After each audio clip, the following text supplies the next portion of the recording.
The guy sat alone at a desk in the classroom, looking at his phone. A notification popped up on his phone screen announcing his victory. A girl approached him and asked what he was doing. She looked at his phone and named the game. Himuro explained that it was a competitive card game where players battle with summoned cards and item cards. He added that the game wasn't just about luck and drawing cards, but also about assessing the situation, anticipating the opponent's moves, and using cards correctly. The girl pointed to the player in first place and asked if it was him. Himuro confirmed it, saying he was currently in the lead, which made other players want to defeat him. The guy looked at the girl and asked what she wanted. He realized she had waited for everyone else to leave before approaching him. The girl tried to confess something, but Himuro interrupted her, telling her not to play penalty games anymore. The girl was surprised, and he explained that he had seen her constantly losing to the guys in card games. So he asked her to avoid games where losing came with a penalty. Himuro said he didn't know what her penalty was, but knowing Takahashi's cruelty, he guessed she was told to confess her love to a random person. The girl replied that wasn't the penalty. Himuro asked what she was assigned then, and she prepared to explain. Suddenly, the room began to shake, and the guy looked on in shock. The girl asked if it was an earthquake, but the guy said it didn't seem like one. The room started to change, and then, hearing a scream, the guy turned around. The girl was falling, and the guy, in fear, rushed after her. He almost reached her hand when a bright light suddenly pierced through him. After some time, the guy lay on the rocks and opened his eyes. He abruptly sat up and found himself in a cave. He stood up in shock, not understanding where he was, as he should have been in his classroom. Suddenly, he heard a sound. The guy turned around, unable to figure out what that strange sound was. He stared intently into the darkness of the cave. Suddenly, a large monster emerges from the darkness. The guy stares at it in horror, and the monster prepares to attack him. The monster strikes, but Himuro manages to dodge the blow at the last second. He looked at the monster, unable to understand what it was, but he compared it to creatures from fantasy stories. The monster delivers another blow, and the guy pleads for it to stop and listen to him. The young man watched the monster in shock as it prepared its fist for the next strike. The monster says something in its own language and delivers yet another blow. The guy mentally notes that he doesn't understand its language at all and wonders how he can get out of there quickly. Suddenly, the guy tripped over a rock he hadn't noticed and fell. He watched in fear as the monster loomed over him, ready to strike. Suddenly, a girl appeared and started speaking in an incomprehensible language. The monster stopped and sharply looked at her. It was a demon. She flew up and hovered above them. The guy stared at her in shock, wondering where she had come from. The girl began to descend. She landed and started speaking in her language. The guy looked at her uncomprehendingly, and the girl, after glancing at the monster, started speaking again. They began to converse with each other again, and slowly, the guy started to distinguish their words. The girl asked how a human ended up with them. Himuro was surprised that just a minute ago he understood nothing, but now he was starting to understand everything. The girl looked at the guy and repeated her question. The guy tells her he doesn't know how he got here. He explains that when he woke up, he was already in this place. The demon thoughtfully repeated his words. She looked at his sneakers and asked for his name.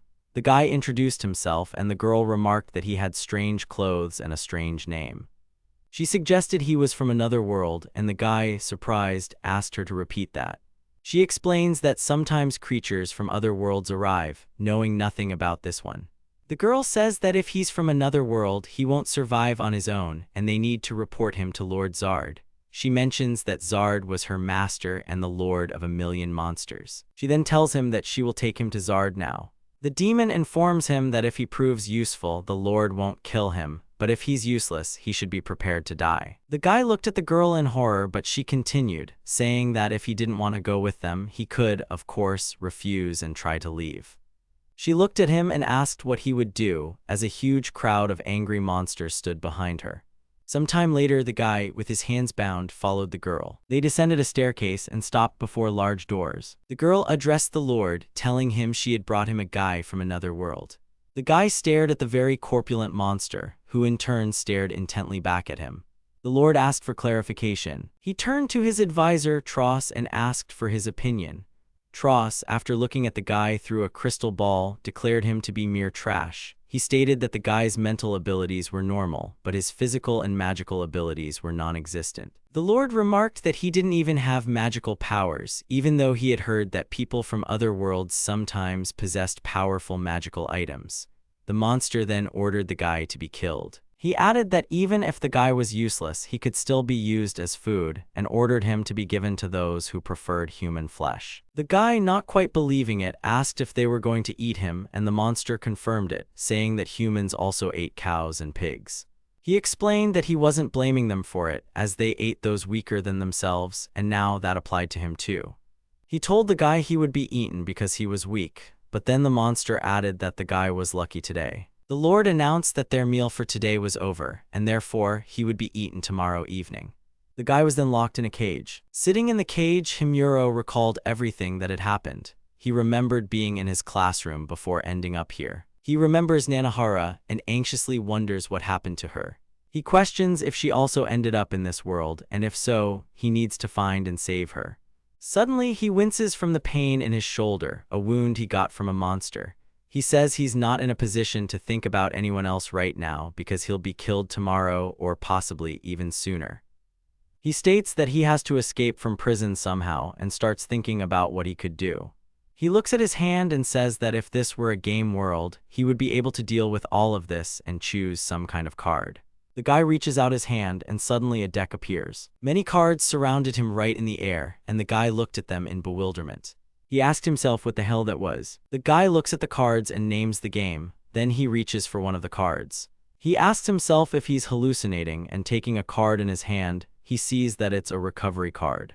Suddenly, his other hand begins to glow. Not fully believing what's happening, he touches his shoulder, then says in surprise that he's healed. He starts to understand that he can now use the card's effects and remembers the Lord's words about magic items. Suddenly, he sees a cross on the card and says that the cross wasn't there before. He reads that 3 days must pass before this card can be reused, and realizes that he can only use each card once and then wait for its cooldown. He thoughtfully says that even with limitations, he can use any card.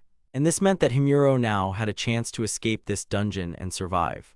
The guy says that these 300 cards will be his salvation. He explains that he had 3 types of cards: summon cards, spell cards, and item cards. There were 100 of each type, and their reuse cooldown depended on the stars on the card.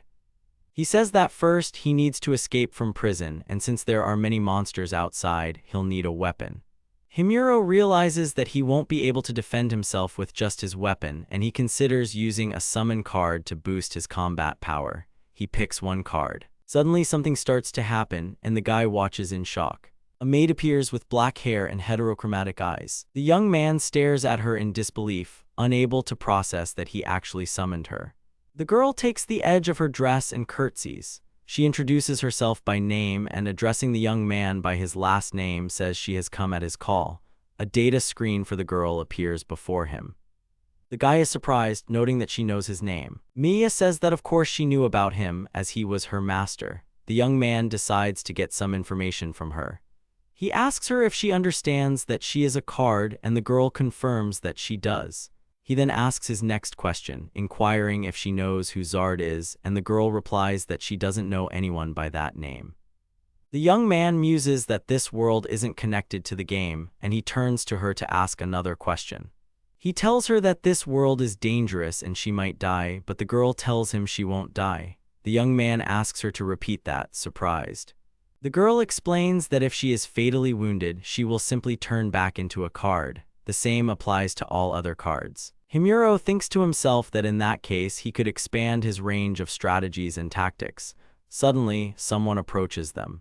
On the other side of the bars stood a monster, asking where Mia came from. Himuro immediately recognized this monster. It was the same one that had attacked him earlier. The young man looks at Mia, recalling that in the game, she was a fairly easy-to-use and powerful card, but he doubts whether she can defeat the monster in this world. The monster yells at Mia, ordering her not to ignore him, or he promises to eat both her and the young man, calling him trash. Mia asks who he called trash, and the monster points at the young man. The monster says that Himuro is trash because he has no magic, but suddenly Mia screams at him, demanding he shut up. The girl repeats herself, calling the monster deaf. The monster approaches furiously and rips open the cage with its hands. He enters the cage and stands before them. The monster says the guy was supposed to be their dinner tomorrow, but decides to kill him now. The girl says 3 times, and the monster doesn't understand what she means. She tells him he insulted her master 3 times and grabs a knife. The guy looks at the girl in surprise, her gaze full of determination. The monster smirks and draws his sword. He points it at her and asks what she can do against such a sword. However, in an instant, the monster lost an arm. The monster howls in pain, and the girl says that even though he was strong, his speed and reaction time were poor. She asks if that's all he can do, but the monster has already grabbed his sword with his other hand and is about to attack. As soon as he stood up, the girl delivered 2 fatal blows to his chest. The monster falls dead, and the guy, in shock, exclaims that she killed him. The girl asks the guy if they are done with the enemies, and he tells her they are not. He tells her there are still many enemies, and to deal with them, he needs her strength. Himuro holds onto the bars and tells her to just leave this place for now, but Mia tells him she can handle any number of monsters. The guy asks her not to be so overconfident, as there are likely enemies stronger than this monster. The girl smiles and follows him, saying she will do everything to protect him. Mia anxiously turns to Himuro and says she hears a human voice coming from one of the cells. The guy walks to that cell in surprise, hoping to see Nanohara. However, another girl in armor was sitting there. They looked at each other with surprise. The girl exclaims in surprise that he was human, and the guy notices her pale skin and pointed ears, realizing she's an elf. She asks how he got out, then says it doesn't matter, and asks if he can get her out too. Mia says she doesn't sense any hostility and doubts they'll be harmed if they release her. The guy starts analyzing the elf and decides that extra strength wouldn't hurt. Mia cuts through the bars, and the girl, stepping out, asks the guy's name again and then asks about Mia. She thanks them and introduces herself as Tianir. As it turns out, she was the commander of the White Dragon Order from the country of Yam and had never heard of summoned humans or Japan. The guy says he recently arrived in this world and was called an Otherworlder. The girl says she'd heard of people from other worlds but never expected to meet one. She mentions having many questions, but unfortunately, now isn't the right time. She asks them to wait while she looks for a weapon. The guy says he has a weapon, and the girl surprisingly notes that he was unarmed. Himuro extends his hand into the void. The guy releases cards, and Tianir asks in surprise what he's doing. Himuro is surprised that the girl hasn't seen cards and suspects that no one in this world has. However, Mia could see them. The guy tells the elf he's about to materialize a weapon and asks her to step back. Tianir asks what he just said. The guy looked at the sword card, thinking he didn't know how strong the elf was and if it would be better to summon a weapon with a longer manifestation time. The guy pulls a wind sword from the card and gives it to the girl. She says the sword is very light and asks who he is to be able to summon a person and create a weapon. The guy says he's just an Otherworlder. The elf walked ahead, explaining that Zardu's labyrinth had several floors, and judging by her senses, they were on the very bottom floor. She says their only way to survive is to ascend to the very top. Once they reach the surface, they'll be safe. The guy asks why she was held there, and she begins to tell him that they received information about a huge number of monsters gathering in the forest. They went on a reconnaissance mission and were captured. The girl could have defeated them, but among them was the commander of Zardu's army. She says that if he's from another world, he probably doesn't know about him, but the guy says he's already met him. The girl is surprised he's still in one piece. She says Zardu was a devil who wanted to conquer the whole world and was especially cruel to humans. Suddenly, 3 monsters call out to them, asking what they're doing there. The monsters stood there glaring at them, and the guy suggested they run away. The elf refuses, explaining that they can't allow information about them to leak. She says she'll deal with them quickly. In a fraction of a second, the girl appeared right in front of the monster. The monster was surprised, but the girl landed a blow and moved on to the next one. She killed the second monster. The third monster tried to strike the girl from behind, but she vanished, reappeared behind it, and delivered a blow. The guy watched her in shock, noticing how incredibly strong she was. He mentioned that this was the power of the knights of this world. The girl explained that thanks to the sword, she felt very confident and could say that most of her success came from that sword. She said that even though it was light, it cut through monsters like a hot knife through butter. She asked him to sell it to her, first offering 50, then 60 gold coins. Himuro told her that unfortunately this sword would only last for 2 days, and after that, it would disappear. The girl's mood dropped as soon as she heard this. Suddenly, a demon appeared unnoticed, asking what was happening there. The guys quickly turned to look at him. He said that it seemed like they were up to something interesting, and since he had a free moment, he asked them to entertain him. The girl exclaimed in surprise that it was him. The demon also looked at her with a bit of surprise. He stated that she was the same elf he had been having fun with a couple of days ago in the forest. Himuro commented that it didn't look like they were acquainted. The girl told him that this was one of the senior officers leading Zardu's squad. The demon then leaped towards them. The elf and the demon crossed their swords. The demon said that it wouldn't be fun to win in just one blow. Suddenly, he turned around and saw Mia, who was running towards him, preparing to strike. He sharply dodged the girl's attack. The demon struck, shattering the stone slab where Mia had stood just a second ago. Kanata remarked that his power was incomparable to other demons. The guy thinks to himself that when attacking with a long-handled weapon, there is always an opening. He's about to strike the girl, but she manages to run away. The demon asks him to entertain him quickly and swings his fist at Mia again. Mia dodges, and at that moment the elf strikes. However, it was all in vain. The guys stood opposite each other, looking hostile. The demon asks her what happened, as she's become stronger since their last fight. They prepare to attack again. The girls attack simultaneously, but the monster has enough strength to fend off both of them. He asks them with a smirk what's wrong with them, because they'll never be able to defeat him like this. The elf started to get angry, and they re-engaged in combat. The monster asks them to be more diligent and try to entertain him. The girls attack, but it was just as fruitless. Kanata watched their fight carefully and thought that the monster was constantly pushing them back and most likely wasn't fighting at full strength. He also noticed that the monster was a head taller than everyone else. Kanata thinks that they shouldn't have dragged it out with him. He mentally states that powerful spell cards could hit the girls, and there's a time delay between summoning powerful creatures and their attack. He says that luckily for him, the enemy wasn't careful enough, which allowed Kanata to use card release. Cards surround him, and Kanata decides to create an opportunity for the girls to hit the demon. He draws an arrow card, and arrows of 6 elements appear in the air. The guy directs all of them at the monster. The monster turns around in surprise and doesn't have time to react. One arrow pierces directly into his leg. Then that leg turns into ice, and the girls look at him in surprise. However, Mia instantly appears behind the demon, knife at the ready. The demon turns around just as Mia strikes him. Mia manages to cut off the demon's arm, while Tianir rushes the monster from the other side. The demon tries to strike, but the elf dodges. The girl lands a blow, slicing the guy in two. The demon starts laughing, even though he's lying there almost dead. He says he thought the guy couldn't fight and was just standing by, but it turns out he had some interesting tricks up his sleeve.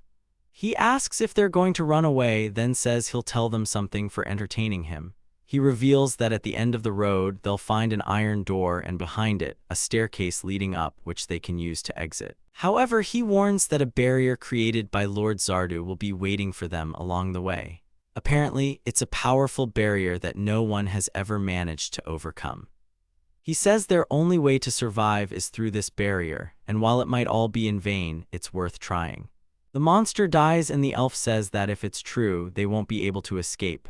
Kanata says there is a way. The guy says that since Zardu created the barrier, he needs to be killed. The elf, in shock, tells him that's impossible. The guy insists there's a way. And the girl adds that no living soul has ever been able to defeat this demon. The guy explains that near Zardu, there will be many demons just like Darg, making it impossible to defeat him in their current state. The girl is surprised, and the guy says he will create his own army. Skeletons emerge from the darkness, and the monsters, astonished, ask who they are and where they came from. There are now a lot of skeletons, and the monsters panic, screaming for them to stop. Screams are heard, and the group declares that their path is clear, and they can now move forward. The guy recalls summoning cards and ponders what other creatures he could summon. It turns out he could only summon 2 creatures at a time. He could use cards just like in the game. There were many soldiers around Zardu, so he needed to get rid of them first. To do this, he needed the card of the undead Lord Hades, which would allow him to create an army. He then decided to strengthen it. As he created all this, he declared that an army against an army was the beginning of conquering the dungeon. The demon lord asked his advisor, Tross, about the progress of their plan. Tross replied that everything was ready for their invasion of the Yamu kingdom. He said that Lord Jurg was waiting with his army at the border for the demon lord's command. The demon lord stated that after conquering Yamo, they would have no problems with other nations. The girl asked if he intended to destroy all humans, and the monster replied that of course there was no need to destroy such a food supply. However, he planned to keep them in his dungeon. Suddenly, the demon lord heard a sound and asked what the noise was. The door burst open. A monster rushed in and reported that a huge army of skeletons had attacked them, and the battle was raging throughout the dungeon. The girl asked about Zardu's barrier and where the skeletons came from, but the monster said he didn't know. He added that defeated soldiers were also turning into skeletons. He explained that the army was constantly growing and that conquering the dungeon was only a matter of time. Then the monster's voice changed and Zardu asked who he was. The monster stood strangely, then smirked and clutched his chest. He tore his flesh and a skeleton's hand emerged from it. Zardu watched him in shock. A skeleton in a black cloak appeared before them, introducing himself as the undead Lord Hades. He declared that he would take Zardu's life. The girl sneered, saying that some pathetic lick wanted to defeat the demon lord himself. They pointed out that Hades was alone, while Zardu had an entire army. The skeleton retorted that they were very overconfident, but he also had his own army, created from the corpses of monsters. A massive number of skeletons entered the room, and Hades declared that they were starting a war. The monsters began fighting the skeletons. The girl watched, surprised by what she saw. She remarked that skeletons were the weakest undead, wondering where they got so much power. Hades raised his hand and the skeletons stopped. They all stood there, watching the demon lord, as magic began to appear in his hand. His magic started to obliterate the skeletons. The demon lord smirked, asking what was wrong, and declared that they couldn't defeat him with just skeletons. Gale said that in that case they needed to keep attacking. The demon lord stated he'd had enough of their jokes and destroyed several more skeletons. He annihilated every skeleton that approached him. Gales then used curse magic, placing a seal on the demon's arm. He announced that he had sealed the demon lord's hands, rendering him powerless, no matter what he tried to do. The demon lord found this very interesting, especially since Gales had sacrificed his own hands to do it. 2 more hands appeared on the demon lord, and he declared that it had all been pointless. He used his magic, destroying all the skeletons. Gales, nearly destroyed, began to cough, and the demon lord, using magic, grabbed him by the throat. He lifted Gales by the throat, then approached him, thanking him for the entertainment. However, this was the end. He destroyed the skeleton, who, as he died, begged Kanata for forgiveness. However, Kanata told him that he had done very well, and the whole point was precisely the surprise attack. For this, he had given 2 orders. The first order was to attack the soldiers, and the second was to fight in the throne room. Gales was supposed to start the battle with the demon lord so that the demon lord would focus entirely on him. Meanwhile, Kanata would get closer to the demon lord. He selected a card and ordered Zarda to be defeated. A girl appeared who was the pseudo-hero Metazel. The girl was about to attack the demon lord from behind, and he only noticed her at the last moment. She struck and an explosion occurred. His subordinate screamed in fear, and blood spilled onto the stone slabs. Metacella managed to sever one of the demon's arms. The demon simply looked at his arm, deep in thought. The hero stood tall before the demon, and he remarked that she was just like Gales. It finally dawned on him who was behind everything. He called Kanata an otherworldly being. The young man said that while they couldn't defeat him with one blow, they did manage to cut off his arm. He told the girl not to worry about him and to fight the demon lord with all her might. She acknowledged the order and charged into battle. The demon lord used magical attacks, but the girl managed to evade all of them. Zardu was surprised, and the girl landed a hit on him. She jumped back, then transformed her arm into a cannon and fired at the demon. Multiple shots flew at the demon, who casually remarked that the magic was unusual. The demon lord snapped his fingers, and something shot up from the ground towards the hero. The girl dodged them and flew away. She flew towards the demon, hoping to attack him. He created a hurricane to engulf the girl, but she unexpectedly appeared behind the demon lord. The demon lord managed to block the attack. The demon, bewildered, asked who she was, as she was able to fight Lord Zardu as an equal. She decided to kill Kanata, believing that Metacella would then disappear. She attacked Kanata, but Mia managed to deflect her blow. She yelled at Murika, telling her that she couldn't harm her master. But then Tross entered the fray, declaring that he would defeat the young man with a single spell. However, the elf stopped him. She told him that she would be his opponent. Everyone picked an opponent, and Kanata declared that everything was going according to plan. Metacella and Zardu prepared for battle. The girl's attack caused everything around them to crumble. Zardu commented that it wasn't bad, and suddenly an explosion occurred. A bolt of lightning flew towards Zardu, who tried to fend it off. He looked surprised, and behind him, Metacella appeared, extending her hand to attack. She activated her fire mode, unleashing a powerful pillar of flames at full power. The monsters watched in shock. Tross barely had time to exclaim before the elf sliced off his head. She ran up to Kanata and asked if Zardu was dead, but the young man told her not to jump to conclusions. Suddenly, their eyes widened, and they stared in horror at the sight of the explosion. Zardu's laughter echoed, and he said it had been interesting. He admitted that he recognized the girl's strength. Metacella attacked him again, but through the smoke, it was clear he had merely brushed her aside. He told her she wasn't strong enough and prepared for a counterattack. He declared that she couldn't defeat him and that her end had come. Suddenly, he created the same fire magic as the girl, but far more powerful. The girl lay there missing an arm and a leg, almost completely destroyed.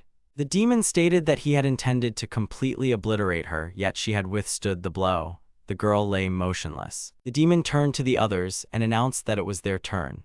The demon said he didn't understand how he managed to do something like that without a drop of magic. He guessed that Kanata had a summoner's ability. He asks if Metacella was his trump card, and if not, he advises him to use his trump card. Murica flies over to Zard. He asks her where Tross was, and she tells him that an elf defeated Tross. Zard felt bad and decided to deal with the guys personally as a reward. Kanata watched Zard intently, feeling the tension. Suddenly, Metacella slowly began to rise, and Zard looked at her over his shoulder. She flies up and attacks Zard, who creates a magic shield. Kanata exclaims. Zard is surprised that Metacella was so resilient and still alive. The elf says that with such an attack, she won't be able to defeat Zard. Metacella removes the restrictions from the central generator and goes beyond her limits. She begins to glow. Zard tries to defend himself but is surprised to notice that it's not working out very well for him. Murica exclaims that the hero was pushing him back, and she thinks in horror that her master will now lose. The Overlord adds the power of his second arm to his shield, and then the other two. Kanata says that Zard is focused on defense and now was his chance. He starts selecting cards. He uses the Dark Moon Chains card, and a large number of chains appear around Zard. They begin to coil around the Overlord, who looks on in surprise. The Overlord says in horror that the chains are draining his power, and Kanata, noticing the weakened shield, tells Metacella to act. The girl begins to crack, but along with her, the shield also cracks. A large explosion occurs. Zard looks on in surprise, and Metacella manages to break through the explosion and strike Zard. Blood came from his mouth from the blow through his stomach. He calls the girl some unpleasant names. The girl states that her central generator is severely damaged, so she can't continue fighting. She informs them that self-destruction has been activated. The girl explodes, sending up a massive cloud of dust. Zardu, battered and exhausted, declares that he has dealt with it. He looks at the group and tells them there will be no mercy now, and they shouldn't hope for a quick death. However, a huge pentagram appears directly beneath him. He asks in surprise what it is. He says he can't move and realizes it's a high-level curse. He glances at Kanata out of the corner of his eye and asks if this is his doing. The Lord calls the young man an otherworldly being, while the protagonist stands surrounded by his cards, looking seriously at the Lord. Zardu says he can't use high-level magic because he was a summoner and asks who he really is. Kanata confirms he is a summoner, just as Zardu said. He explains that this was his strongest spell, requiring a significant amount of time to create. However, thanks to Metacell, he had that opportunity. He states that this was his true trump card. Zardu is surrounded by a vast number of pentagrams. Kanata asks to be allowed to answer the question of who he is. Without waiting for a response, he answers, introducing himself by name, and declares that he is the one who defeated Zardu using only cards. Kanata activates his spells, and a massive number of pentagrams deliver deadly magical blows to Zardu. Zardu exclaims in surprise that he lost to some human without magic. Strange things begin to happen to his body. He starts screaming in pain, while the girls watch in tension. He explodes and a large column of smoke rises. After everything clears, there is no one left where Zardu once stood. The elf girl falls to her knees, unable to believe her eyes, and says that the Lord is no more and they succeeded. Kanata looked at the scene and declared that they were finished. The elf called out to Kanata, then rushed to hug him. She called him the hero of the whole world, but he asked her to let him go.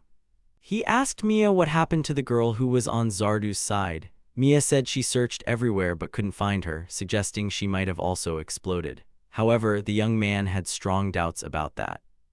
The guy mentioned that the skeletons were running out of time and they needed to find a way out quickly to save themselves.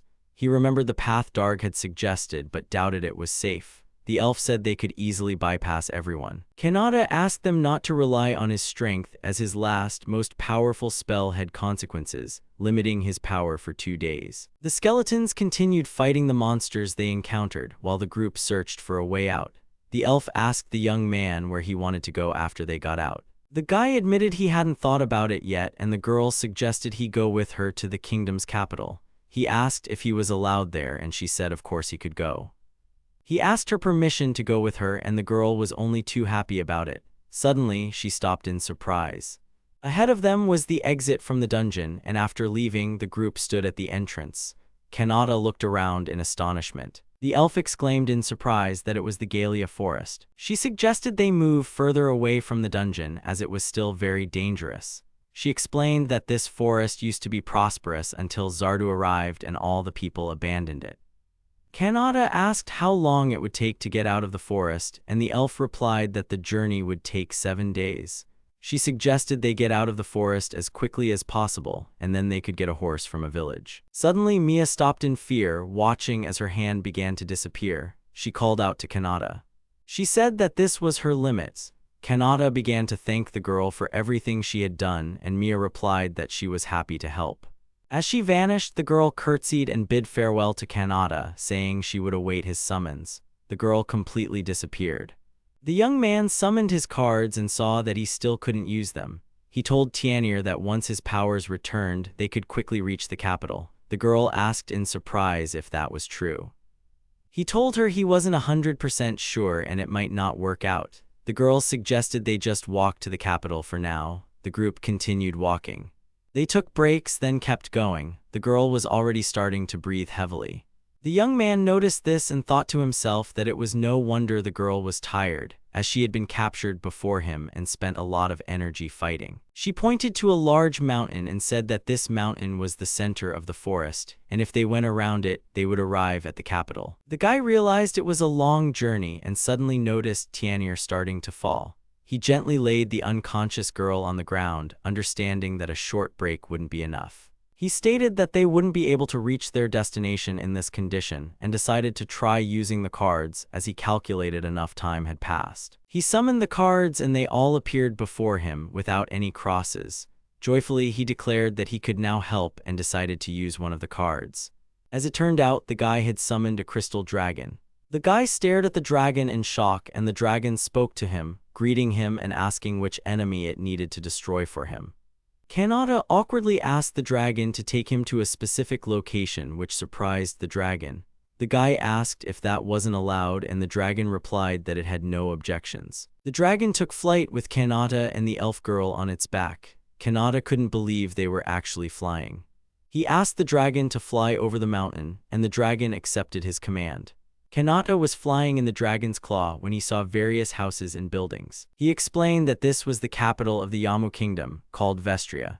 The dragon landed near the capital, but Tianir was still unconscious. It asked Kanata if this spot was suitable for stopping, and the guy confirmed it was, explaining that if they appeared too close, they would run into trouble. Kanata then asked the dragon to return to its card, and as it did, the dragon requested to be summoned on the battlefield. The guy looked at the crystal dragon's card, thinking that he could recall the card at any moment. He decided to remember this ability. Kanata mentally noted that the capital was already visible from their location, and he should get Tianir there as quickly as possible. Suddenly, the sound of approaching horse hooves was heard, and someone called out to the guy. A soldier asked Kanata if he had seen a dragon, as they suspected it had landed somewhere in the area. The guy replied that he hadn't seen anything. The soldier assumed they were mistaken, but a second guy who was wearing a hood denied it, claiming he had seen it with his own eyes. Suddenly, he looked towards the guy and Tianir. His eyes widened and he leaped off his horse with lightning speed. He tackled Kanata to the ground and held his sword to him. The The guy demanded to know what he had done to his sister, and Kanata was confused about who he was referring to. The soldier tried to revive Tian'er, and she, still unconscious, let out a heavy sigh. The soldier turned to Albert and said that the girl was alive but urgently needed a healer. Albert glared at Kanata and ordered him to get up. He stated that he would go to the capital with his sister, and he commanded the soldier to take Kanata to their headquarters for interrogation. The guy says that if Kanata did anything to his sister, he would never forgive him. Kanata and the soldier traveled through a different area and finally arrived at a building. The young man stood in front of the headquarters, looking surprised.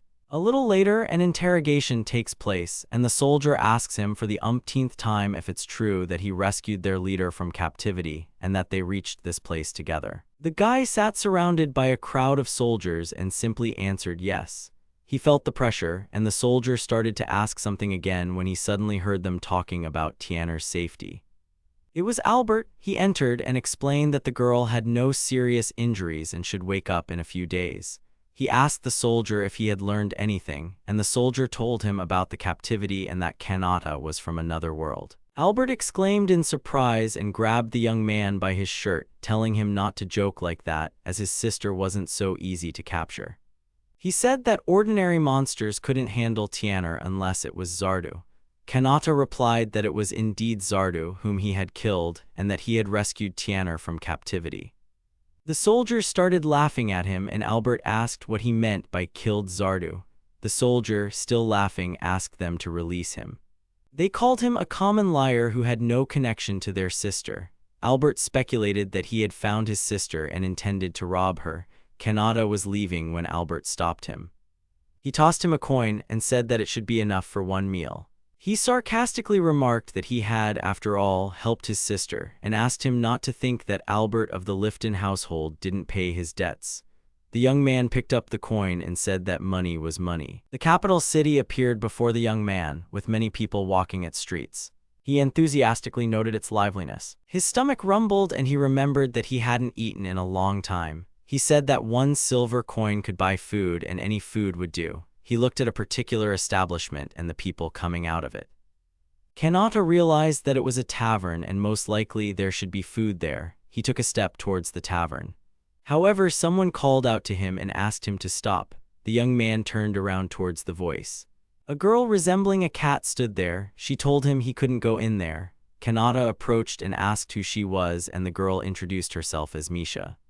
She asked his name and Kanata told her. He noticed her tail and ears and was mentally surprised. She explained that the tavern was expensive, and if he didn't buy alcohol, they wouldn't let him in. With his silver coin, he wouldn't have enough for anything. The young man asked in surprise how she knew about the coin, and she replied that she had seen him leaving the headquarters. She says he's hungry, and the guy confirms it. Misha says she figured as much, since she'd been in the same situation herself. She offers to show him a place where 1 silver coin can feed 2 people. Kanata asks, surprised, if she expected him to pay for her too. Misha confirms it. He thinks to himself that there didn't seem to be anything dangerous about it, and looking at the cheerful Misha, he doesn't think she had any ill intentions. The guy says he's counting on her and asks her to lead the way, and the girl thanks him. They walk through the streets together, and Misha asked him if it was his first time in the capital. Then she asks what country he's from, and the guy says he's from Japan. The girl says, surprised, that she's never heard of it. The guy says it doesn't exist in this world and that it was a country from his world. The girl says, surprised, that he must be from another world. The guy looks around the street, mentally noting that they were in some dark alleys. The girl says they've arrived, and the guy stops, surprised. In front of him stood the Three Sides Tavern, and it looked intimidating. Kanata reads the tavern's name in surprise, realizing he can not only understand another language but also read it. The guy sees a closed sign and tells Misha about it. However, Misha knocks on the door and asks them to open it. The door opens and they're told not to knock as they were closed. It was a large, talking black cat standing on 2 legs. He lets them in and asks Misha who her companion is. Misha says it's her best friend named Kanata who wanted to treat her. She tells him that he came here from another world, and the cat, surprised, asks Kanata again. The guy says he ended up here because of an earthquake. The girl tells him they're very hungry and asks him to feed them for 1 silver coin. The owner agrees and starts cooking with what he has. He asks Kanata if he arrived in the capital immediately. The guy says he ended up in a different place and a lot happened to him before he reached the capital. The cat says he was lucky, but Kanata doesn't understand him. Kanata sat at the counter talking to the tavern owner. The beastman in the apron was surprised that Kanata, knowing nothing about this world, managed to reach the capital. He explained that the further one gets from the capital, the more dangerous it becomes. People are killed by bandits or attacked by monsters. The owner introduced himself as Potten. He said Kanata could call him owner or just by his name. Kanata apologized for asking and inquired if Potten was human. Potten replied that he was a beastman. He also mentioned that humans, elves, and half-breeds live in this world. Humans are the most numerous, while elves are the fewest. Kanata asked what other races existed in the country. Kanata asked Misha if she was really a half-breed. She confirmed with a smile. He remembered the elves and pictured Tiana and her squad. Misha was surprised and asked if there were elves in Kanata's world. Kanata replied that no, only humans. Misha was even more surprised and asked if there weren't even beastmen. Potten brought the food and placed it on the table. He said everything was ready. Kanata looked at the plate with interest and Misha beamed with happiness. Misha ate with delight and said that the owner cooked better than anyone. Kanata also tried the food and was surprised. It was delicious and the sauce perfectly complemented the meat. Potten asked for his opinion and Kanata replied that it was simply incredible. Potten was pleased and said it was nice to hear. Then he looked at Kanata seriously and asked what he planned to do next. Kanata was surprised and asked what exactly he meant. Potten explained that Kanata had arrived without money and wouldn't survive here without it. The young man thought about this and asked if Potten had any work for him. The Catman said he didn't have any work since the tavern was small. Misha then suggested that the young man become an adventurer. The young man asked in surprise and the girl clarified that he could become an adventurer at the guild, take on various quests and earn money that way. The young man asked her to take him there. The group finished their meal and at the door informed the owner they were leaving. He asked them to wait a moment and handed Kanata a cloak. Kanata was surprised. The owner explained that people would stare at him if they saw the blood and asked him to wear it until he could buy new clothes. The young man asked in surprise if he could really take it. The Catman said he didn't use it, so Kanata should consider it an investment in a new customer. As he put on the cloak, the young man said he would never forget his kindness. Tiana opened her eyes and saw an open window in front of her. She asked where she was and suddenly a joyful Albert appeared, noticing that she had regained consciousness. The girl started to get up, but the young man asked her not to strain herself. He told her that this was their hospital. Suddenly her eyes widened and she asked the young man about Kanata. Albert remembered him, called him a liar, and told his sister that Kanata had been talking nonsense, which was why he had kicked him out. He recounted Kanata's words and told the girl not to worry, as he, as a representative of their family, had given him a silver coin and thrown him out. She hit him and started scolding him. The girl said that everything Kanata had said was true. She declared that he was a hero who had defeated Zarda right before her eyes and ordered him to find him immediately. Albert, stunned, left. The girl was thinking about Kanata. Meanwhile, Kanata and Misha arrived at the Adventurers Guild. The two entered the guild and heard various job offers and their corresponding payments from all directions. The girl called the young man over and they approached another girl. She was surprised to see Misha. Misha said they hadn't seen each other in a while, calling the girl Milka. Milka noted that Misha had been there just yesterday and, squeezing her cheeks, remarked that Misha hadn't been able to take on any quests today either. She suggested that Misha raise her rank to E and then Milka would be able to find quests for her. Misha said she couldn't do that, explaining that she had failed the quest about 10 times. Milka then asked who she had brought with her. Misha said it was her best friend from another world and the girl was surprised. She said the young man had come to become an adventurer and asked if there were any problems, to which Milka replied that many people from other worlds had become great adventurers. The girl turns to Kanata and tells him that if he wants to become an adventurer, he needs to get a rank from her. She then explains the ranking system, where the highest rank was S, followed by A, B, C, D, E, and F. She explains that each quest had its own rank and only adventurers with that rank or higher could take on those quests. She mentions there were many requests with good rewards and reaching B rank could make someone rich. The girl places a crystal ball in front of him and asks him to put his hand on it. The young man places his hand on the ball and the girl is surprised to find that he has no power whatsoever. She asks him if he has any skills or abilities, but he replies that he has none. The girl assigns him the lowest rank after the young man says he understands. The girl is surprised that he isn't upset as there are very few quests available for that rank. He says he doubts he'll stay at this rank for long and asks about the exam. The girl tells him he can now register. She mentions that since he's from another world, she wanted to say something about his magical power, but he interrupts her, pointing to a list in a notebook. He asks the girl if the name Nanahara Karin happens to be on the list. The dark-haired young man asked if Nanahara Karin, who came from the same world, was on the list. He figured she might have registered 4 or 5 days ago. The girl with glasses checked the book and said that no such name was on the lists. The young man sighed in disappointment, wondering where Karin could have gone. Kanata suggested she might come later and asked the registrar to inform him if she did. The girl agreed and gave him an adventurer's ID, warning him not to lose it.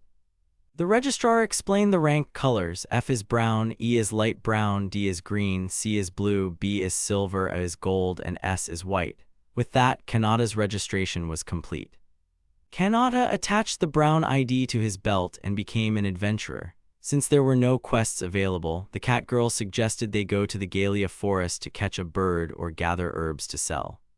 The girl offered to team up as she knew the forest well. Kanata agreed and suggested she lead the group.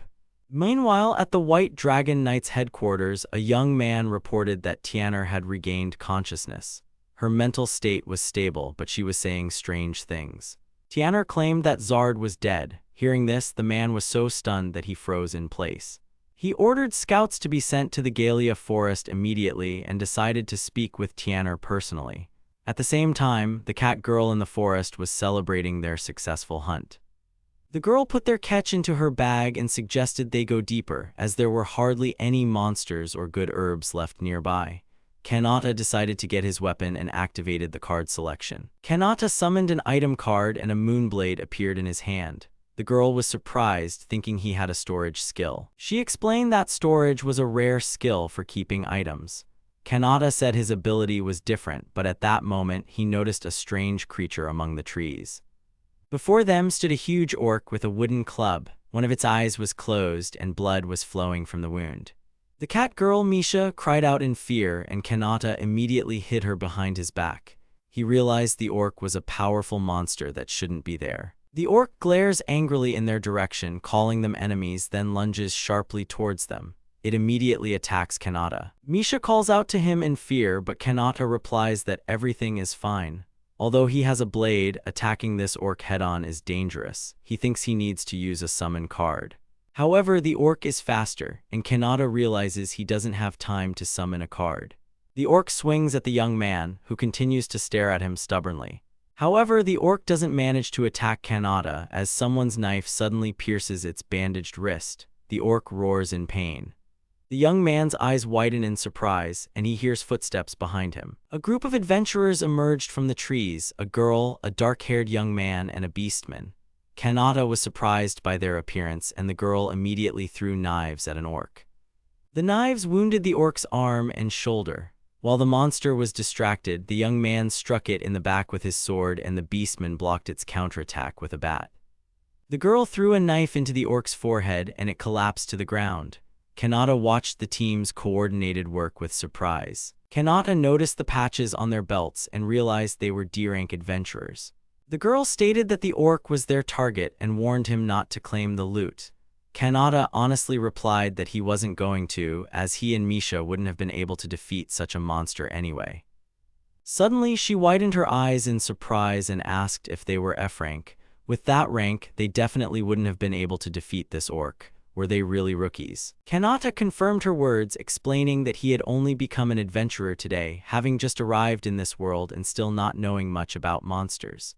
The girl, surprised, clarified if he was an otherworldly person, saying she had never met anyone like him before. She then introduced herself as Rene. The young man introduced himself as Himuro Kanata. The girl also introduced herself by her name. Rene immediately decided to give them, as newcomers, a piece of advice. Their team should avoid coming to the Galea forest for now. A lot had changed recently, and the monsters had become more active. The girl's team called out to her, saying they wanted to complete another quest and then return. However, while talking, they didn't notice a suspicious creature sitting on a tree branch. An arrow suddenly struck the beastman in the back. Kanata and Rene turned their heads in shock. The beastman, Mur, fell to his knees. Rene immediately ran to him, while the young man, Zack, raised his sword. He didn't understand what had happened, but then he looked up and saw a goblin on the tree branch, clutching a bow in its hand. Rene exclaimed in surprise, wondering what goblins were doing in such a place. Zack gripped his sword, taking a combat stance, thinking it was just one goblin. However, Mur noticed that he was mistaken. After a moment, several more goblins gradually emerged from the forest. The team realized they were surrounded by numerous goblins from all sides. Kanata, slightly worried, wondered if he should use his cards in front of the adventurers. Ultimately, they found themselves surrounded by goblins. Mur and Zack immediately engaged them in battle, cutting the goblins in half. Kanata also kept up, piercing one of the goblins with his blade, but at that moment 2 monsters behind him were about to attack. Rene covered him, her knives embedding themselves in the goblins' skulls. Kanata thanked her, which only angered the goblins more. Rene shouted that there were too many monsters. They had already killed so many, but the monsters just kept coming. He yelled that at this rate they would simply be overwhelmed, and if they could get out of the forest, the goblins wouldn't follow them. Zack continued to wield his sword, shouting that he would clear a path for them. In the end, the entire team followed him. They made it out of the forest, each team member breathing heavily after their rapid escape. This couldn't be happening. Why was such a horde of goblins so close to the capital? This had never happened before. They were sure it was all because of the cursed forest. Mur noted that they absolutely had to report this to the guild. Suddenly, they noticed that their team was missing someone. Rene was gone. Everyone immediately cried out in concern, wondering where she could have gone. Kanata suggested she might have been killed, but Mur denied it. He speculated that more likely, the goblins had captured her and taken her to their lair, as they needed females for reproduction. Kanata immediately declares that they have to save her, but Zack stops him. They can't handle it alone, so Mur suggests they return to the capital. They need to gather more people to rescue their commander. Kanata asks if they know where the goblin lair is. Zack replies that goblins were recently spotted in the ruins west of the capital, so their lair must be there, and there are probably quite a few of them. Mur and Zack quickly run off towards the capital. They need to hurry. Kanata asks Misha if she knows where the ruins Zack and Mur were talking about are located. The girl says she does, and Kanata asks her to lead him there. After a while, they approach a dilapidated stone building. They cautiously observe it from behind the trees. Kanata spots several goblins at the entrance, which means they're in the right place. The young man thanks Misha for bringing him there and asks her to return to the capital. The girl worriedly asks what he's going to do, to which Kanata honestly replies that he wants to save Rene.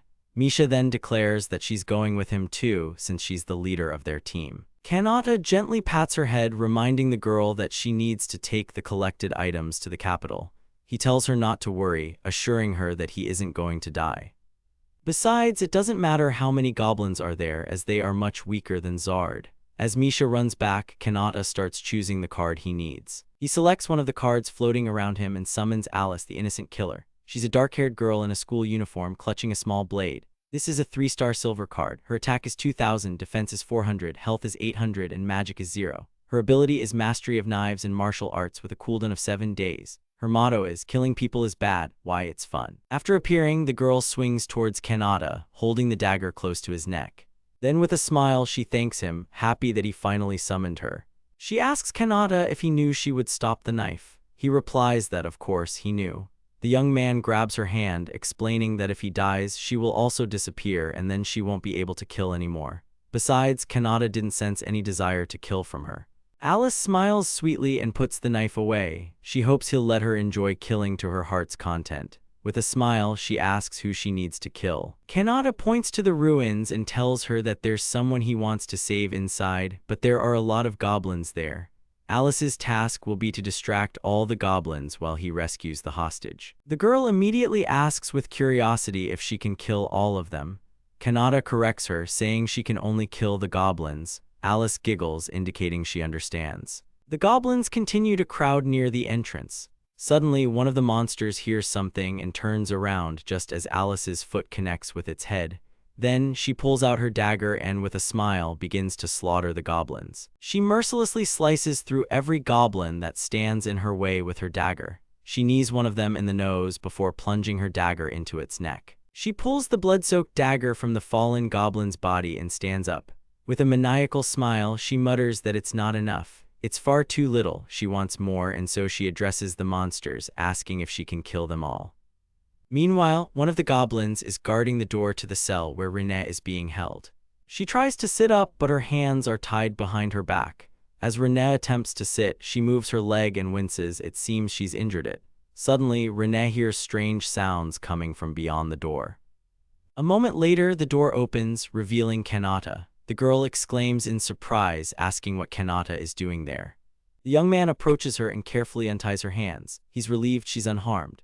Kanata answers her question, telling her he came to rescue her. The girl immediately asks about Hack and Mur. Kanata honestly replies that they headed to the capital to recruit more people. Renée asks, stunned, if he really came here alone. Kanata extends his hand to her, saying they'd better hurry, or does she plan on staying here? The girl squeezes his hand in response, saying she's not staying here. But when she stands up, she feels a pain in her leg. Kanata asks if she can walk. Renée carefully steps down the stairs, saying she can walk, but fighting will have to wait. She notes that it was foolish to come here alone. It must have been difficult for the young man to get here. However, Kanata replies that it was nothing special. Renée is surprised, as he's only F-rank. Suddenly, they spot goblins in the corridor. The girl immediately gets into a fighting stance, but then she hears Kanata use a card selection. He uses the Fireball spell card, and a bright flame forms in his hand. The goblins snarl viciously, and a second later, Kanata sets these two goblins on fire. Renée watches the scene in surprise. The young man mentally analyzes the situation: one goblin in the cell and two more in the corridor, making a total of 3. The rest are currently occupied with Alice. Renée calls out to him, asking how he could use a spell when he's F-rank. Kanata admits that he doesn't wield magic, but he has special items with spells. With them, he can use offensive spells of a higher rank. Renée is surprised. A huge goblin appears behind Kanata, swinging its large axe at the young man. However, Kanata manages to dodge. He stands next to Renée and looks at the enraged goblin. Kanata realizes that this goblin is the boss of these ruins. The goblin snarls furiously. Renée notices he's enraged, and Kanata adds that he seems angry because they killed the other goblins.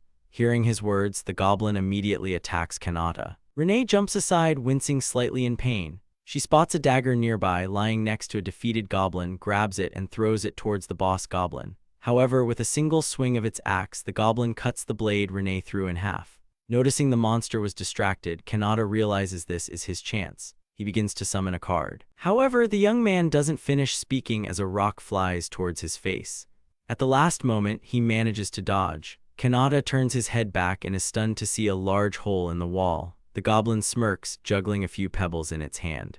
Kanata tenses. If the goblin hits him with rock fragments, he's definitely done for. The goblin winds up with a handful of stones at the young man and throws them. Kanata runs along the wall, dodging the stones that hit the wall behind him. Eventually, he finds himself near the ruined stone, with nowhere left to run. The goblin behind him swings its axe, and Kanata manages to fall onto his back at the last moment, dodging the deadly blow. Renée anxiously asks if Kanata can't use a spell again. The young man shouts that he needs time to prepare before using it. Renée grumbles that he should have mentioned that earlier. The goblin stands opposite them, preparing to attack. Meanwhile, a mysterious figure watches the fight from the darkness. The goblin swings its fist at the young man. Kanata tries to block the blow with crossed arms, but he's still sent flying into the wall. He exhales, stunned by the force of the impact, and the girl calls out to him worriedly. The goblin swings at Kanata, who is now on one knee, but the next moment, a jar hits the goblin's head. Kanata looks on in surprise. The goblin also turns around irritably and looks at the now fallen jar. There, on a large stone platform, stands Misha. She's clutching several tools in her hand. He throws them all with furious strength towards the goblin, who growls in annoyance. The time Misha spent distracting the goblin is enough for Kanata to use his card selection. Various cards start flying around him, and he chooses Storm Wind. Numerous cuts cover the goblin's body, with blood gushing from its wounded form here and there. After a while, the defeated goblin falls to the ground. Misha happily runs to him. He did it. Kanata defeated him. The young man worriedly asks if the girl wasn't supposed to return to the capital, but she admits she was worried about him. Kanata pats her head, saying that in any case she saved him, so he thanks her. A voice nearby, slightly disappointed, states that they're already finished. Alice appears next to them, her clothes covered in blood. She notes with disappointment that it was much more fun over there. Kanata asks what happened to the goblins he sent her after. Alice confidently replies that they are, of course, dead. There were many of them, but they were all weaklings. She killed them all in an instant. With a sweet smile, she asks if she can continue if there's anyone else to kill, and mentions she'd like to kill some humans too. Kanata immediately mumbles that he'd better return the card. Alice tries to stop him, but to no avail. He clenches the used card in his hand. Although Alice is useful in battle, she's too dangerous to others. He needs to think about where she can be used. Renee runs up to him, looking worried. She asks what that was and how a person just disappeared. Isn't he a mage who uses spells? Kanata awkwardly explains that he can also summon certain creatures. Renee worriedly notes that if Kanata has such abilities, he definitely doesn't belong in F rank. She wonders who he really is. With a friendly smile, Kanata replies that he's just a simple card conjurer.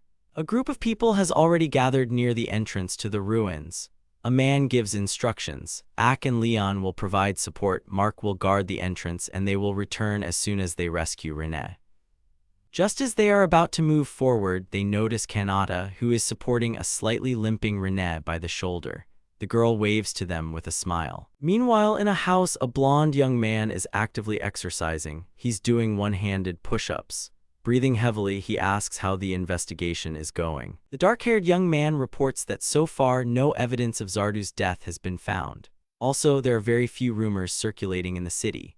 Based on the description received from Tianar, they also learned about Himuro Kanata. However, his whereabouts are currently unknown. He shows a drawing to the blonde young man, noting it's a terrible drawing. If what Tianar says is true, this guy possesses power that surpasses Zardu himself. With such strength, he is capable of single-handedly confronting an entire country. With a smile, the blonde young man looks at the photo, curious about what kind of person this Himuro Kanata is. Meanwhile, in the dungeon, a beastman approaches the bars and states that today is inspection day. He orders the person locked in the cell to eat well so that her life plant is in excellent condition. He threatens that she'd better try very hard. Behind the bars in a dark cell sits Nanahara Karin, who was transported to another world with Kanata but was captured by demons, and there's something strange on her arm. This is Misha's story before she met Kanata. One day, with a loud cry, she bursts into the guild building and asks the dark-haired girl in glasses, Maluka, if there's any work today. Maluka replies that there were 2 F-rank quests recently, but they've already been taken. Misha clutches her head, realizing she's late, but she really wanted to earn some money and eat something tasty today. Maluka gently pats her head with a smile to calm her down. Suddenly, the cat girl hears a group of adventurers calling out to a D-rank boy near the quest board. They explain that they're short a person for a mission and offer the guy a spot, proposing to split the profits evenly. Misha looks at them sadly. She realizes that the higher your rank, the easier it is to find a team. With her low rank, no one invites her. Oh well, she'll just go to the Goliath forest and gather some things herself. Misha says goodbye to the dark-haired girl, who warns her to be careful. Today, Misha has to go gathering all alone. She stops near a clearing where birds are grazing. These are chamo birds. Misha is sure that the big one in the middle could fetch a high price. The bird notices Misha's intense gaze and gets spooked. Misha leaps out from behind the trees. She laments that she holds no ill will towards the birds, but in this world, only the strongest survive. However, she doesn't manage to catch any of them as a chamo bird attacks her, and while the girl is on the ground, all the birds quickly fly away. The girl sadly watches the fleeing birds. They all got away from her. She lowers her head in disappointment, realizing she can't catch them alone. She'll have to find something else. Evening gradually falls. She approaches a clearing and notices that someone has already picked the mountain herbs. Then she accidentally bumps into a beehive and has to quickly run away from them. Next, Misha falls to her knees in despair. Nothing is working out. She won't eat anything today. But suddenly, Misha's eyes fill with determination, meaning there's no other choice. She'll have to go there. At the top of the cliff is a small cave. With difficulty, the girl climbs up and looks at the cave that opens before her. Inside the cave, a snake is resting. It's an ancient serpent and it's here again today. Misha cautiously peeks out from behind the rocks. She needs that item. She needs the precious mushroom gem. If she sells it, she'll be rich. Last time, she was too scared of the ancient serpent and left, but today, she intends to take it for herself. Quietly trying not to wake the snake, Misha steps towards the mushroom. She moves softly and calmly. The main thing is not to make any noise. However, her foot suddenly lands on a stone, making a small sound. The snake immediately wakes up, raising its head. Misha looks at the enormous serpent in horror. She immediately starts babbling that she's not an enemy. Misha apologizes to the ancient serpent, saying she didn't mean to disturb it, she just needs the mushroom. She continues to babble that she's just really hungry and wants to eat, and if she sells this precious gem, she can buy a steak. Then Misha fearfully notes that she doesn't taste good at all. The serpent moves closer to her and stares intently at her face. It circles her from both sides, making the girl freeze in fear, and then suddenly retreats. The snake returns to its original spot, closes its eyes, and falls asleep. Misha cautiously creeps towards the mushroom. Carefully using a knife, she cuts it off and looks at the mushroom in her hand with admiration. Misha bows respectfully and mentally thanks the ancient serpent lord. She exits the cave and joyfully exclaims, "Hooray, she has a mushroom." Now she doesn't have to worry about food for a while. She places the mushroom nearby and opens her bag. Misha wants to put it deeper inside so she definitely won't lose it. But while the girl rummages through her bag, the mushroom slowly rolls down the rocky cliff. Hearing a suspicious sound, Misha turns around and notices her mushroom has fallen off the cliff. She crawls to the edge of the cliff in shock, looks down, and then cries out in dismay. Misha's haul for today, 0. Misha slowly returns to the city. She hasn't eaten anything since yesterday. The girl walks past various market stalls where people are calling out for customers to come in and eat. A dark-haired girl with a ponytail offers fried potatoes with butter, adding extra butter today. A short-haired girl offers a freshly baked ragu fruit pie. Misha sighs resignedly, she's hungry. Suddenly, she hears someone laughing. Misha turns around and sees two young men chatting in a doorway, then looks down and notices a coin by her feet. She's offered to take it. It should be enough for lunch. Misha realizes with admiration that it's a silver coin. It would be enough to eat her fill at the Three Sides Tavern. Then she notices a dark-haired young man looking around, and something tells her he's just as hungry as she is. She notices the young man approaching the gates.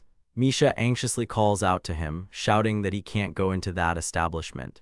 The young man turns at her cry. That's how Misha and Kanata met. Kanata stands calmly in front of Misha, who's trying to find him an outfit. First, it was a fur outfit, then some wild attire, and then an outfit resembling a fairy. Kanata's expression didn't change with any of the outfits. Kanata stands in despair in the shop. His name is Kanata Himuro. He's a high school student and an avid gamer. And now he's being used as a clothing mannequin in another world. Renee and Misha examine fabrics and various garments, trying them on Kanata. At some point, the young man can't take it anymore and asks when they'll stop messing around. Renee indignantly replies that they are, in fact, completely serious.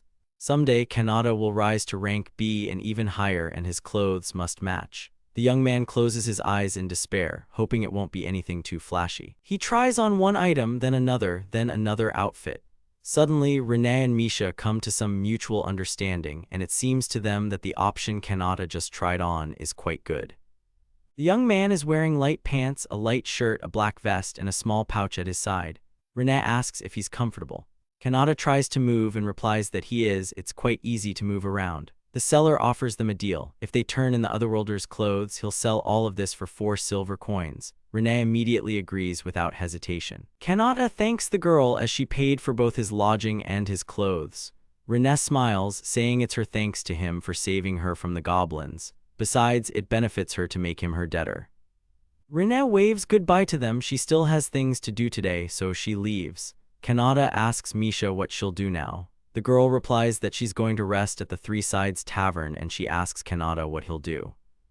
The young man replies that he'll look around the city for a bit, and Misha suggests they meet later at the tavern. Kanata walks through the streets, and suddenly someone calls him by name. It's a blonde elf boy who resolutely declares that he's finally found him. Kanata can't remember his name, and the young man irritably reminds him that his name is Albert from the Great House of Riften. The elf's eyes widen in surprise when he sees the identification on the young man's belt. Has Kanata become an adventurer? The elf boy smirks to himself. Kanata is just an ordinary weakling. Rank F. The elf declares that he has an important matter for Kanata, so he orders him to shut up and follow him. Kanata doesn't understand where he's supposed to follow. Albert states that they are heading to the White Dragon Knight's barracks. They enter inside. And suddenly, a blonde elf girl appears from around the corner. She calls out to the dark-haired young man, making him look at her in surprise. The girl smiles and squeezes Kanata's hands. She's so happy they met again, she didn't even get a chance to thank him, so she does it now. A puzzle piece clicks in Kanata's mind as he remembers the elf girl with her hair tied up and connects her to the young woman in front of him. He remembers her name is Tianar. Kanata asks about her health and she replies that she's fully recovered, but the higher-up said she still needs some time to rest. Also, the servants gave her a new hairstyle for her vacation and she asks Kanata what he thinks of it. Kanata says it suits her very well and Tianar immediately thanks him. Albert, standing behind the girl, clenches his teeth in annoyance. He stands next to Tianar, his sister, and points a finger at the dark-haired young man. Albert declares that he still doesn't trust him. This scoundrel couldn't possibly have defeated Zarda. Tianar gets upset, saying he's at it again. Can't her brother even believe his own sister? Albert gets indignant again, pointing out that Kanata is F-rank and had no chance against Zarda. Suddenly, a stern voice asks what all the commotion is about. Albert and Tianar freeze, tense. A fair-haired young man in a fur cloak appears before them, stepping towards them with a slight smile. He addresses the dark-haired young man with a friendly smile. He introduces himself as Ryuk, commander of the White Dragon Knights. Ryuk notes that it's a pleasure to meet him. Kanata replies tensely that the pleasure is his too. From his first glance at Ryuk, Kanata could tell that this guy was very strong. Ryuk continues, saying that Tianar owes him a great debt, so he wants to express his gratitude personally. And by the way, Ryuk clarifies, is it true that Kanata killed Zarda? Tianar immediately steps in front of him and indignantly asks if the commander doesn't believe her now either. Ryuk waves her off and tells her not to say that. He smiles and states that he trusts the girl, but this case is exceptional, so he wants to confirm it again. Ryuk turns back to the young man and asks. Kanata wants to confirm his words, but Albert loudly interrupts him, not letting him finish. The elf declares that he'd bet this rogue Kanata put an illusion on his sister and is deceiving them all. Someone of his rank could never defeat Zarda. Kanata irritably closes his eyes. Well, it's not surprising that he doesn't believe him. Albert addresses the commander, asking for permission to fight Kanata. He promises to expose this boy right here and now. The elf won't let him continue spouting this nonsense. Tianar immediately jumps to Kanata's defense and shouts at her brother, telling him to stop it right now.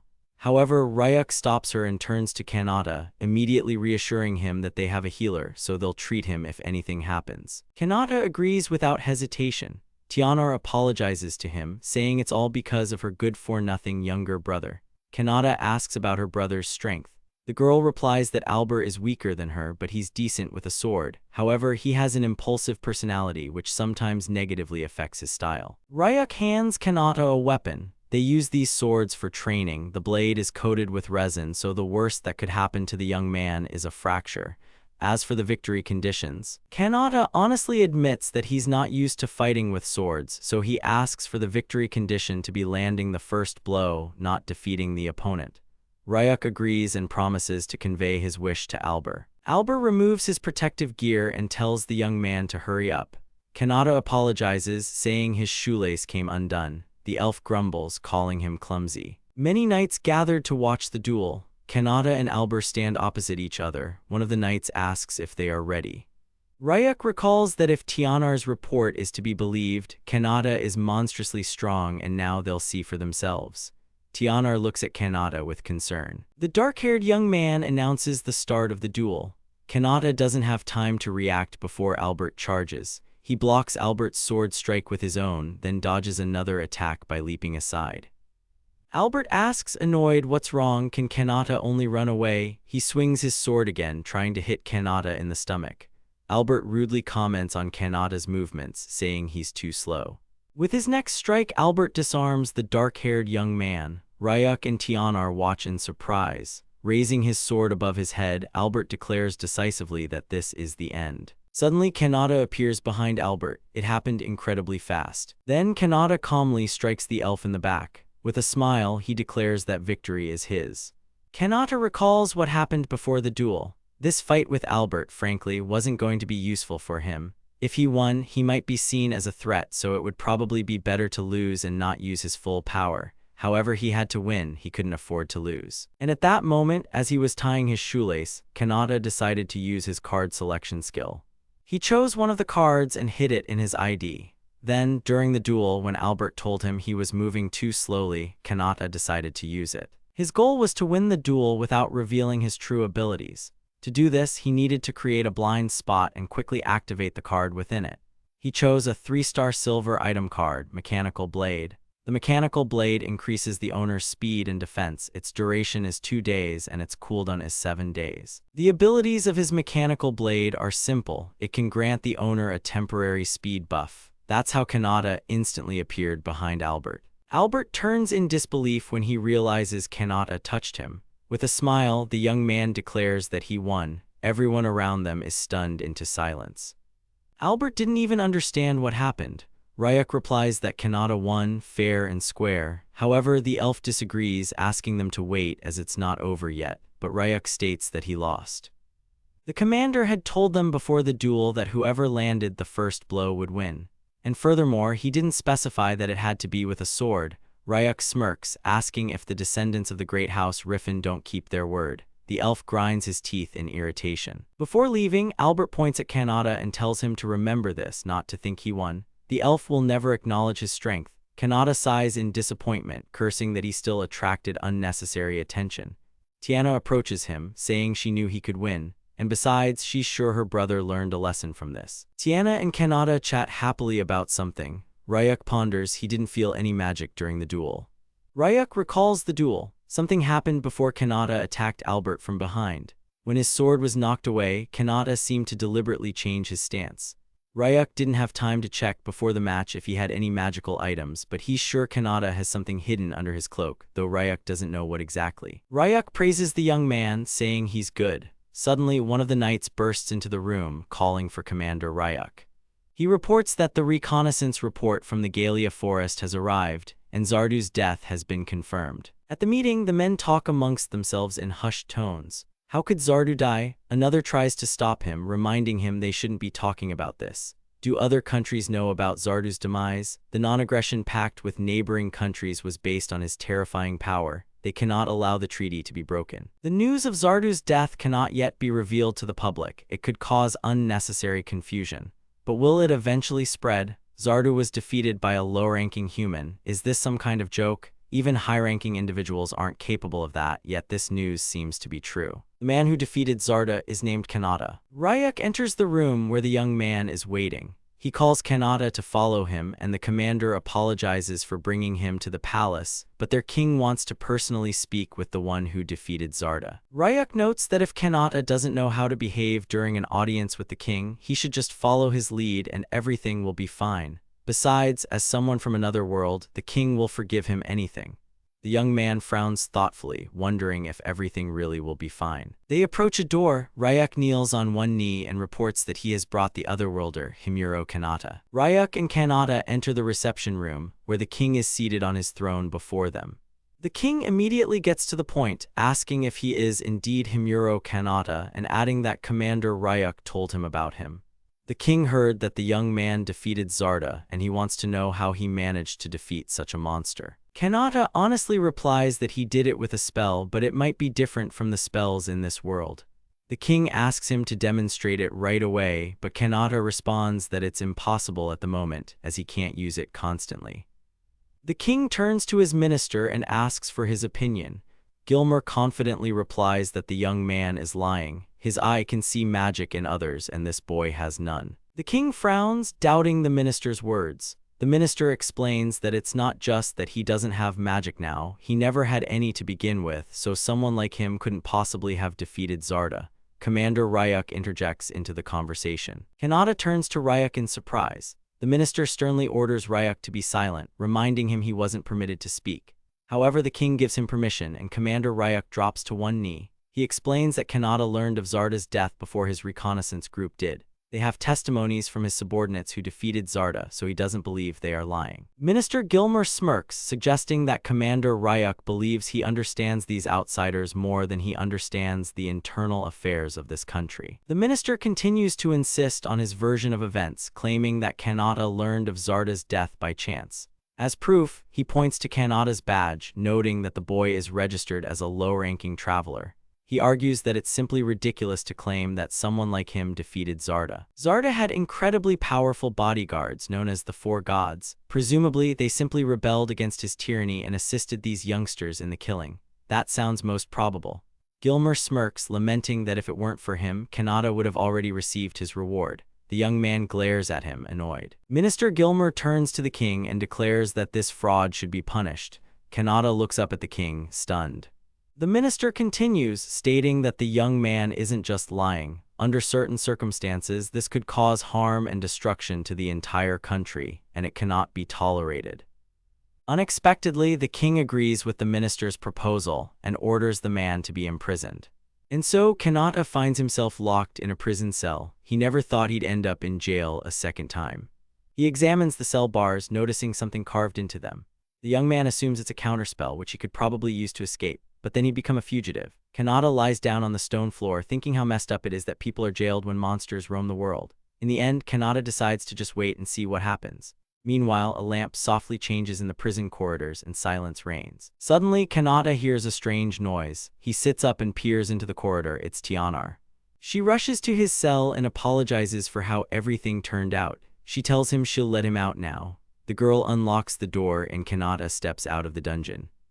Another dark-haired girl wearing a long, modest dress approached with Tianar. She smiled at Kanata, saying it was an honor to meet him. Her name was Lysla, and she was the princess of the Kingdom of M. Kanata's eyes widened in surprise as he replied that it was a pleasure to meet her too. Tianar explained that the princess had arranged everything so that he could escape. Kanata thanked the girl, but the princess waved it off, saying it was Tianar who had desperately pleaded with her for his rescue. The princess chuckled softly, covering her mouth with her hand. Kanata and Tianar looked at her in confusion, but she just smiled and waved it off, saying it didn't matter. Kanata asked if the princess would be all right and if Gilmer wouldn't be angry. Lysla replied that she was, after all, a princess and had some authority. She had also spoken with the Minister of Justice, and in her opinion, Gilmer was completely indifferent to Kanata. She was sure he was just happy to present himself in a good light to her father. The princess also mentioned hearing about Zarda and conveyed her father's gratitude to Kanata. She added that she and Tianar had been friends since childhood, and Tianar certainly wouldn't lie. Lysla smiled sweetly at Kanata and asked if he liked Tianar, as she had been telling her some things about him. Tianar suddenly cried out in embarrassment and mumbled that she needed to give him something. Tianar handed Kanata a small pouch, thanking him for saving her. Inside were gold coins. Kanata lifted the pouch in surprise, wondering why she was giving him so much. However, she waved it off, saying it was her way of thanking him. Tianar also added that if anything ever happened, he could always rely on her. She would gladly help him. They shook hands and Tianar remarked that he was a precious friend to her. They then said their goodbyes. Kanata returned to his room, where Misha looked at the pouch of gold coins in surprise. The cat admitted that she had counted 30 coins, enough to live lavishly for a long time. Misha immediately turned to Kanata, asking him not to waste them. Even with money, he shouldn't let his guard down and needed to work even harder. Kanata nodded, fully agreeing with her. The cat asked what he would do with the gold. She suggested that carrying them around on a journey wouldn't be a good idea. Kanata pondered this, noting they were heavy and wouldn't fit in his bag. Misha then suggested carrying them in a magic bag. She explained that visually a magic bag looked like a regular one but differed in its capacity. Such a bag was quite expensive, but buying one would make things much more convenient.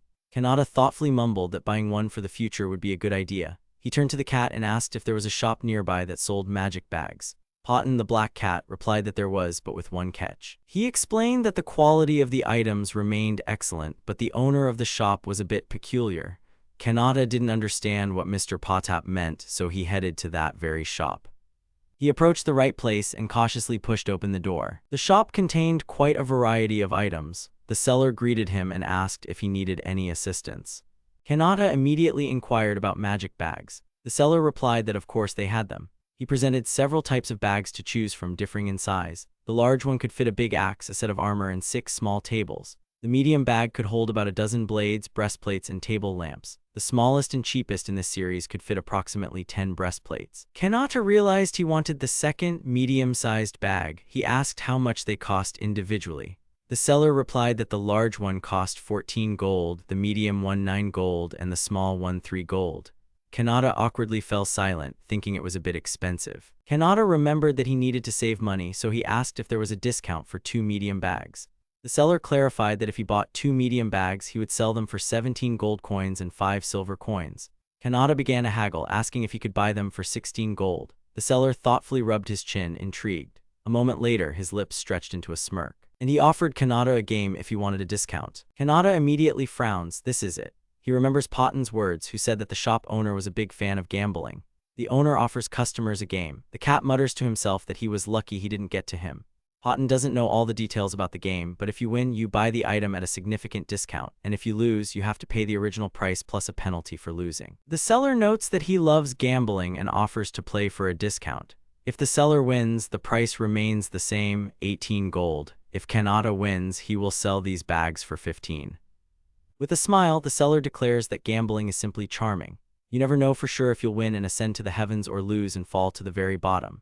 Even if an S-rank adventurer is against him, it won't give him any advantage. That's what gambling is. Clasping his hands together, he asks what the young man will choose if he wants to surrender to Dolly's, the goddess of gambling. Kanata immediately asks about the rules of the game. The seller thinks for a long time and pulls out 2 dice. Kanata thoughtfully looks at the dice. The seller remarks that he has seen these 2 items before. He explains the rules of the game. You need to roll these dice simultaneously and look at the numbers that appear on the faces.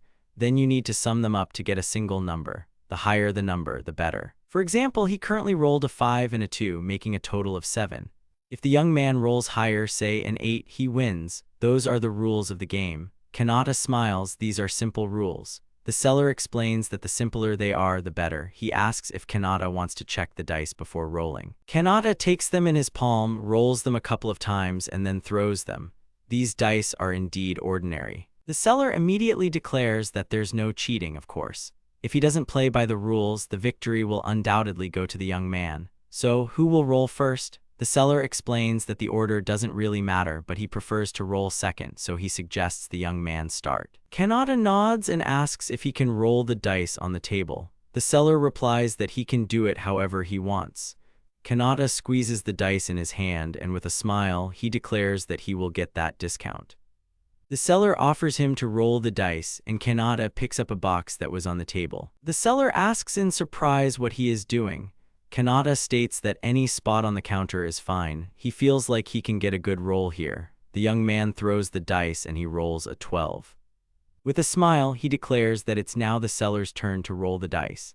After Kanata's words, the shopkeeper unconsciously grinds his teeth. He looks at the dice and quietly sighs.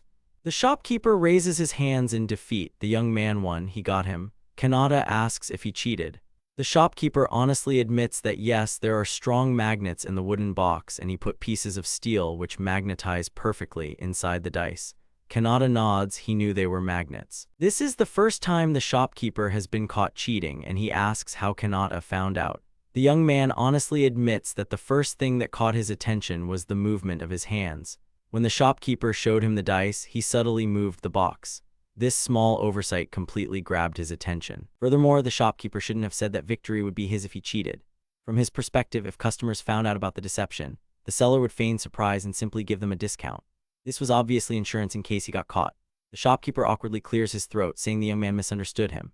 He asks what he would have done if there had been no clear evidence and no magnets. Kanata honestly replies that he knows how to roll dice to get the desired number. So if there had been nothing there, he would have just rolled the dice as usual. The shopkeeper looks at him in surprise. The young man is talking nonsense. That's impossible. Then Kanata suggests rolling the dice somewhere else. Kanata rolls the dice and he gets a 12 again. The man stares at the dice in shock. Kanata picks up the dice and rolls them in his palm, just as he said. He's good at this. After a successful purchase, the young man returns to the tavern. Misha proudly shows off her magic pouch to Milka with a smile. The dark-haired girl in glasses widens her eyes, wondering how she could afford such an expensive item. Misha shows her the pouch and explains that Kanata bought 2 of them and gave one to her. The girl's eyes widen in surprise. He bought not just 1, but 2. She awkwardly asks Kanata where he got so much money, wondering if he really stole it. The young man, equally awkward, replies that it's money earned through honest work, so it's all good. Milka is asked if there were any F-rank quests today, but there weren't any. So what are they supposed to do for the rest of the day? Suddenly, some adventurers call out to them. It's a short-haired girl with an indifferent expression clutching a small notebook. Her name is Ginny. She continues, saying if they're looking for a quest, there's one available, and asks if they're willing to take it. Ginny leads them down the hallway, apologizing for the trouble, but someone wants to meet them. Kanata asks about the quest, but the girl replies that they'll understand everything soon. She carefully opens the door. Inside the room, a small golem stands near the window. It turns towards the newcomers as the door opens.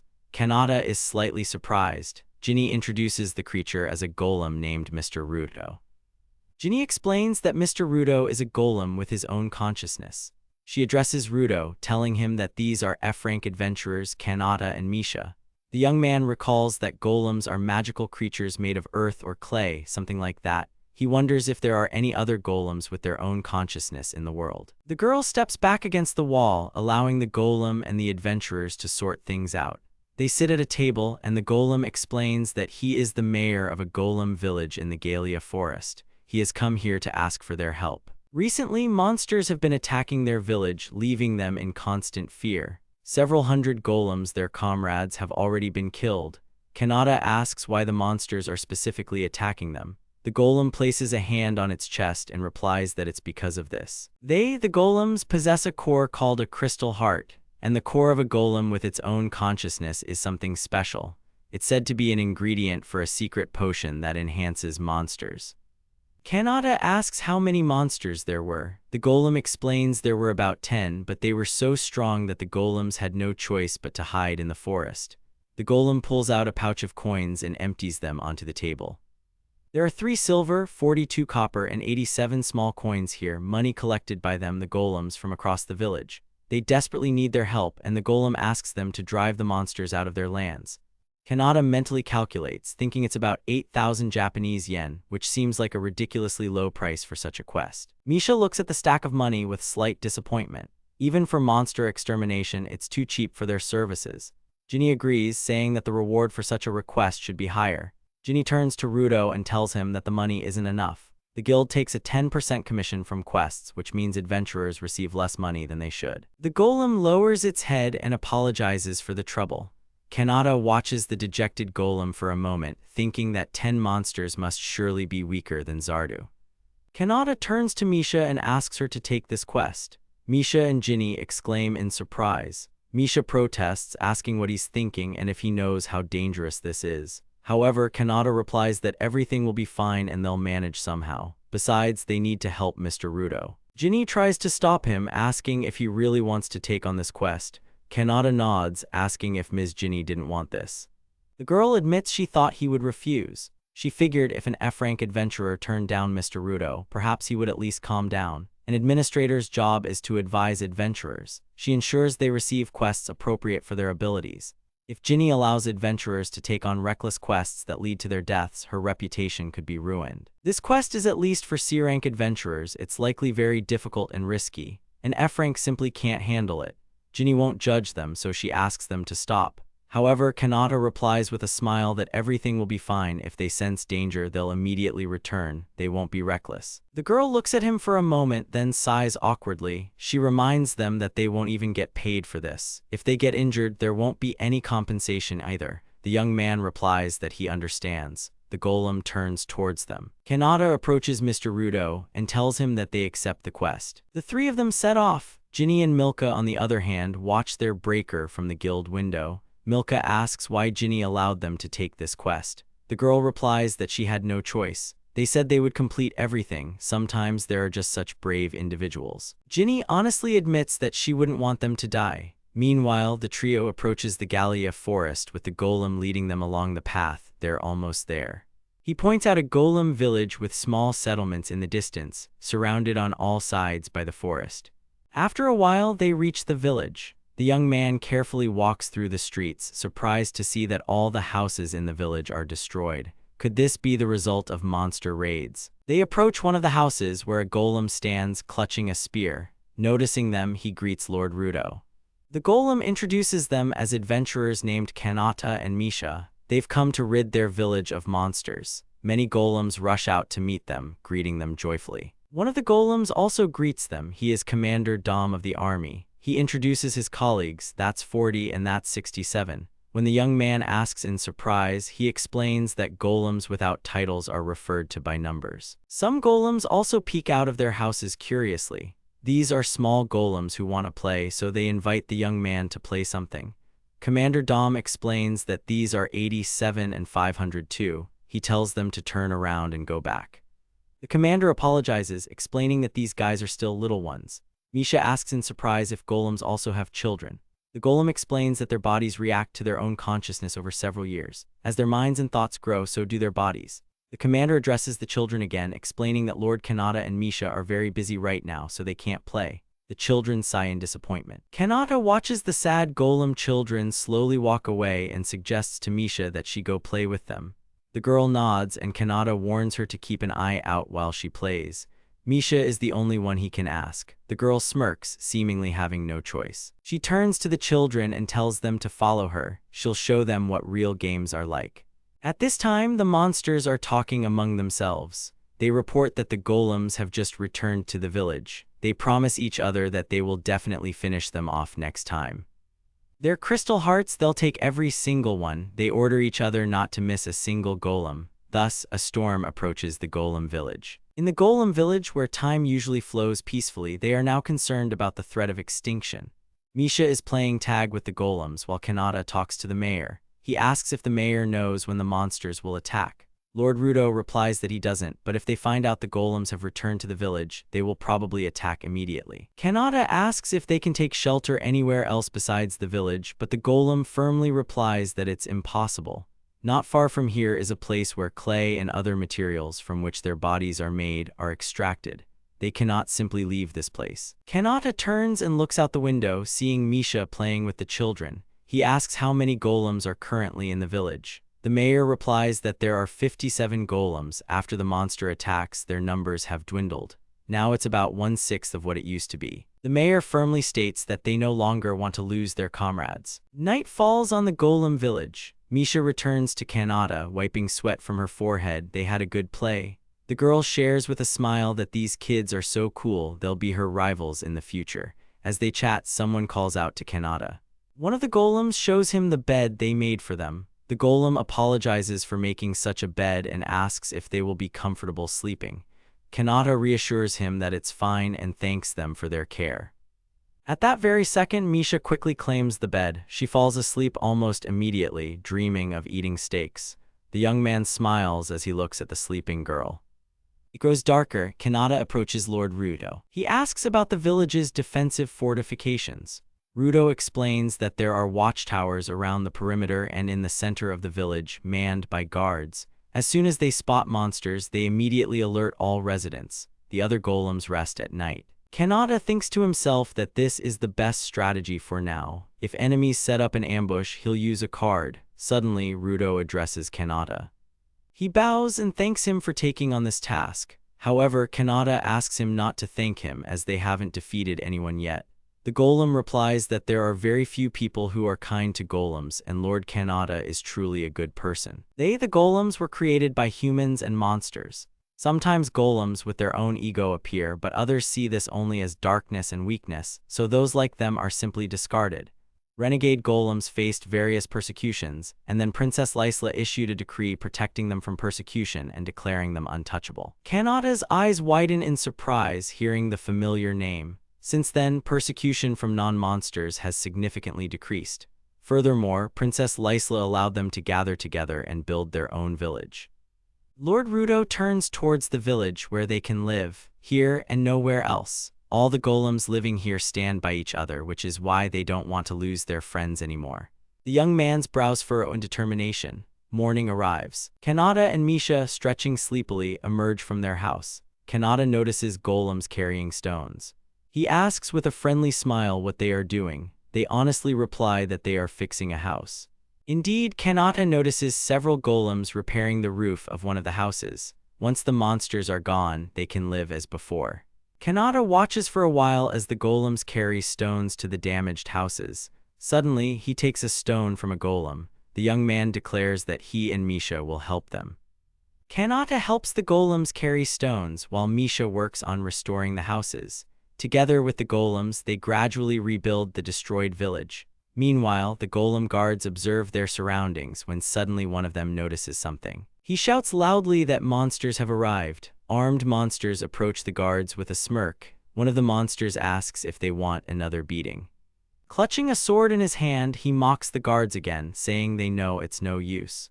So the monster suggests they hand over their cores. However, the golems are determined. They won't give anything to the likes of them, so they should just leave. The monster smirks, saying this runt is wasting his time. He sends one of the muscular monsters forward and tells him not to damage the core.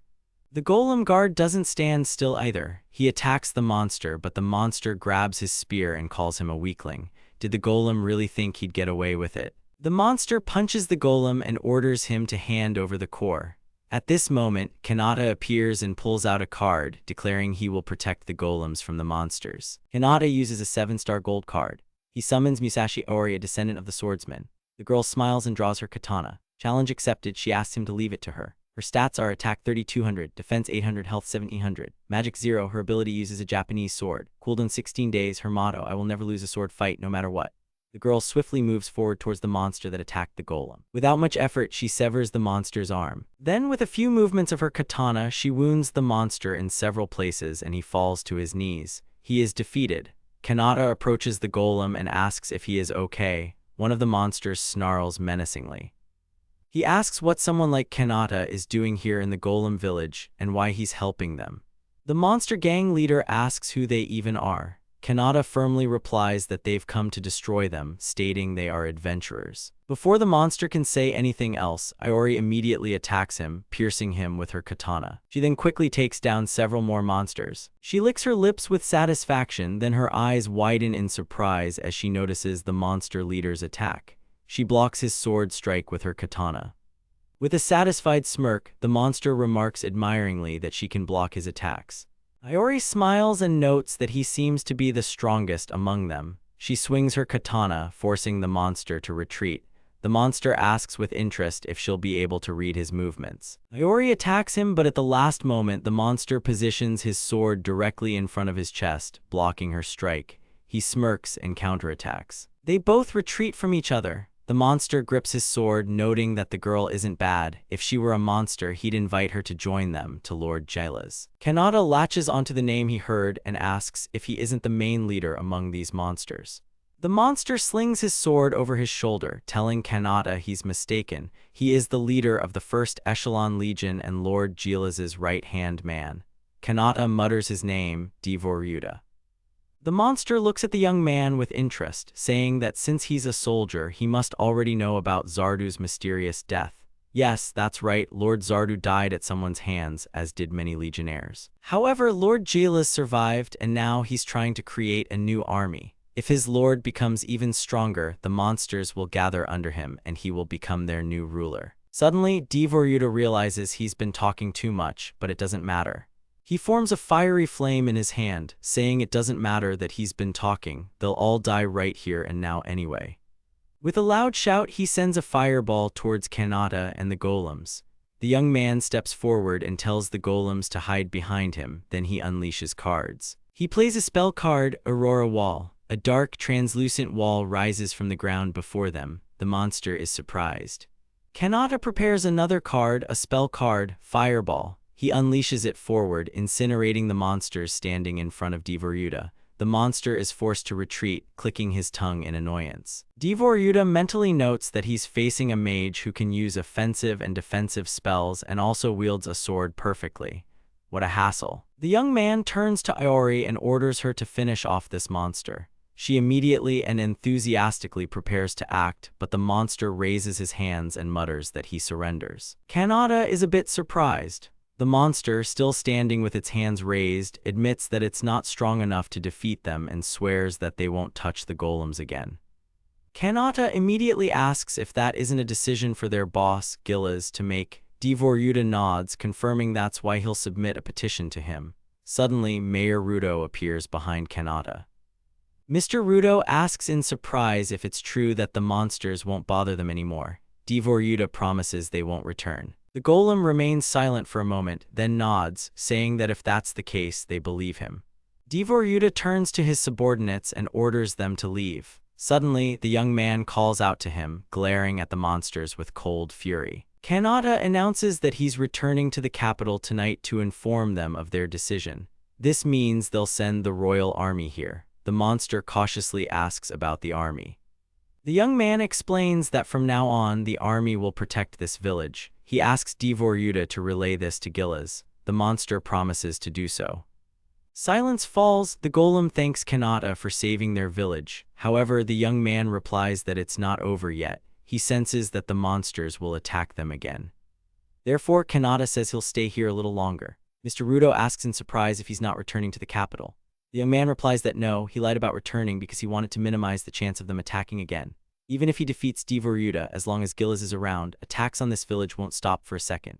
Moreover, the young man is sure that next time, Gillas will come with an even larger army. Meanwhile, in a half-ruined stone building, Dvoryuta reports to his superior about the adventurers.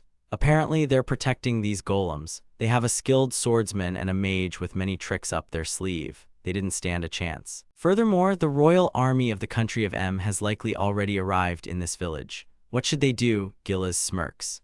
Sitting on a large stone step, Gillas makes a decision. He's going with them. Their battle with the M army will be legendary. They'll crush this village with everything they've got.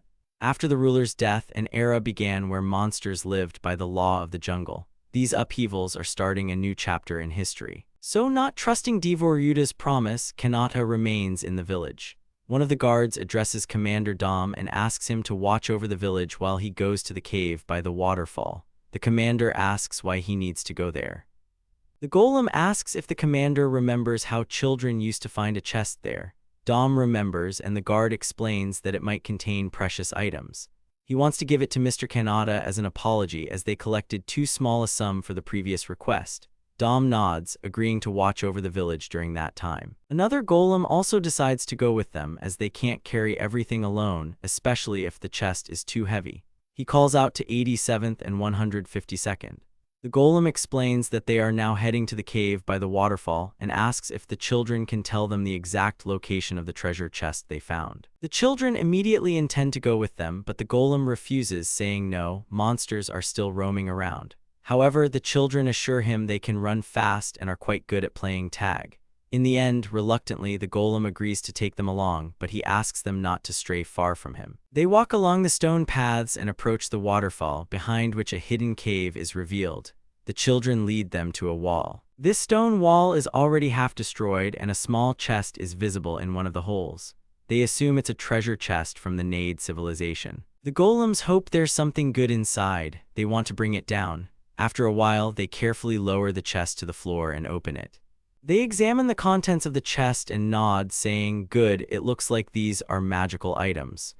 They want to give them to Mr. Kanata. The golems return with the chest. They're walking through the forest, and if they sell these little things, they could get a lot of money. Lord Kanata will surely be happy. However, Dvoryuta suddenly appears in their path. The monster smiles menacingly, and the golems freeze. But the monster tells them not to be afraid, saying he just needs to deliver a message. He reported to Lord Gillas about what happened earlier, and his master decided not to attack the golem village anymore. The golem children immediately run happily towards him, thinking they're friends now. However, they don't make it to the monster before Dvoryuta's sword cuts one of the golems in half. The monster smirks and announces that they've been tricked, calling the golems idiots. The golem stares in disbelief at the fallen children. Dvoryuta explains that this is happening because Lord Gillas has decided to fight the army of the M kingdoms. Over 200 monsters have already gathered to pledge allegiance to Lord Gillas, and even though the army is coming for them, they aren't scared in the slightest. Before that, the monsters want to have some fun with the golems. They'll destroy them and their entire village. One of the monsters steps forward. The golem immediately turns to his remaining allies and tells them to run. The monsters watch the fleeing golems for a moment but have no intention of letting them go. Dvoryuta orders a monster to chase them, and it swiftly heads in their direction. The golem runs quickly, needing to warn Kanata as soon as possible. However, Dvoryuta suddenly cuts off his arm. With a smirk, he asks where the golem thought he was going. Did he really believe he could escape? Suddenly, they hear some sounds. Someone at the top of the cliff is looking for someone. The golem tries to stand up. The golem gets to his feet, but his body is practically destroyed, his arm is severed, and his core is quietly beeping. His core is damaged, and he needs to tell Kanata about it as soon as possible. Up on the cliff, a young man is looking for Lord Ruto. Kanata doesn't understand where Lord Ruto went. Suddenly, one of the golems runs up and reports that something terrible has happened. The monsters are already here. It's already a dark night outside, with stars visible through the dark clouds. One of the golems who went to the cave, moving with difficulty, heads towards the village. He notices the dark-haired monster holding little 158 by the head. The girl apologizes for being caught. The golem exclaims in shock, wondering how this could be. The monster, of course, notices the golem. He declares that he'll extract the girl's core first, and then it will be his turn. The golem desperately begs him to stop. However, the next moment, a spell card, a dark bomb, flies at the monster. This bomb hits the monster directly in the face. The monster stumbles back and the golem turns around. He sees Kanata surrounded by cards. The monster immediately realizes that it's the hired mage. He curses loudly. Kanata, without hesitation, summons Iori and orders her to destroy the monster. In the next moment, the girl with the katana appears and immediately slices the monster into several pieces. Then, he commands her to bring back 152. Kanata rushes over to Mr. Ruto and asks if he's all right. Ruto struggles to speak but expresses his happiness at getting to see him one last time. The young man, concerned, insists there's no last time and that he'll heal him right now. Kanata selects the spell card, Restoration. Kanata places his palms on Mr. Ruto's damaged body, but then he notices that Restoration isn't healing him at all. He's stunned. In desperation, Kanata tries again. Could it be that the Restoration spell truly doesn't work on golems? Kanata tries to restore the golem's core again and again. Is the spell not working because the body is made of earth, not flesh? This is bad. Suddenly, Misha runs out of the forest, shouting that monsters are attacking the village. Kanata asks how many monsters there are, but the girl doesn't know, only that there are a lot of them. Mr. Ruto turns to Kanata, saying it's useless to save him now. He explains that 152 only has a few missing limbs which can be reattached and she'll be fine. Ruto has one request. He asks Kanata to take the girl back to the village with the others. Kanata remains silent for a moment, then addresses Iori. He orders her to take Misha and 152 to a safe place, and if possible, he asks her to repel the monster attack on the village. He tells her he'll be there soon too. The girl immediately sets off to carry out the order. Kanata stays with Mr. Ruto. The golem says there are magical items from the Nade civilization in his bag which will definitely fetch a lot of money. He asks the young man to take them. Kanata smiles and thanks him. The golem reaches out his hand to Kanata, entrusting the village only to him. A moment later, the golem's eyes go dark. Kanata stands by the deceased Mr. Ruto for a while. Meanwhile, the golems are trying to repel the monster attack. Two monsters approach closer. They address Commander Dom and ask for permission to have a little fun with him. The commander turns to 36 and orders him to grab the others and run into the forest. The golem nods, accepting the order. The monsters ask, displeased, if they're just going to run away from them, but Commander Dom stands in their path. He is the commander-in-chief. The villagers are counting on him and he won't let the monsters catch them. A monster immediately charges. A girl's figure slips past Dom. It's Iori who immediately engages in battle with the monsters. Too bad for them, it's not their day. The monsters realize this is the swordswoman Devoryuta spoke of. He orders the army to retreat.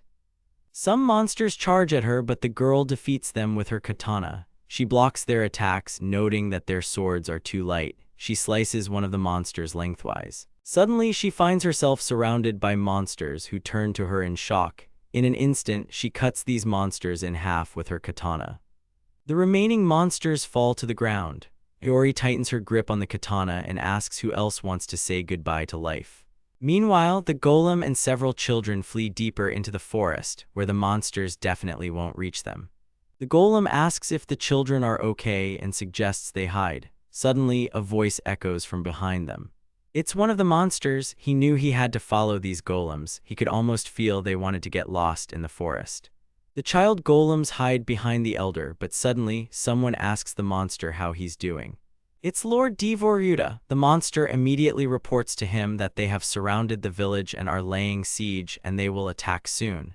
Dvoryuta nods and then turns towards the golems. The monster explains that these are runaways from the village. Dvoryuta orders him to deal with them and return, also asking him to be careful with the cores. The monster raises his weapon towards the golems. However, he doesn't get a chance to strike as a long sword pierces straight through his body. Dvoryuta turns in shock towards his fallen ally. Kanata appears behind Dvoryuta, now filled with quiet fury. The golems exclaim joyfully upon seeing him. Kanata mentally returns to the moment he knelt before the deceased Lord Rudo. Holding the magic bracelet, the golem's farewell gift, Kanata vows to fulfill his will and carry out his last request. Although this would be enough as a reward for the task, he wants to do what's right. He won't sell it and will guard it with his life. However, suddenly, after putting on the magic bracelets, Kanata feels something. Now he stands opposite Dvoryuta. He clenches the bracelets on his hands. The monster smirks, saying he knew the young man hadn't returned to the capital. And the royal army was obviously a bluff, as expected from a petty smart Alec. However, Kanata unexpectedly interrupts the monster and asks if he was the one who killed the 153rd. The monster asks in surprise, and Kanata clarifies that it's the golem he killed recently in the forest. The monster grins widely, saying, "Ah, that scumbag." He shows a small lamp with a diamond shape inside. Kanata's eyes widen. The monster continues to mock him, saying that even though it was a mere brat, it took up enough of his time. He tells Kanata to relax, saying that even though it's the brat's core, it certainly won't go to waste. Dvoryuta addresses the golems, telling them to be thankful as they benefit from useless idiots like them. Even this weakling will be happy to be useful. Dvoryuta doesn't get to finish his sentence before the young man's fist slams into his face. The golems are stunned by what's happening. Kanata looks resolutely at the cursing monster. The young man addresses the golems, telling them he sent Iori to the village so they can hide there.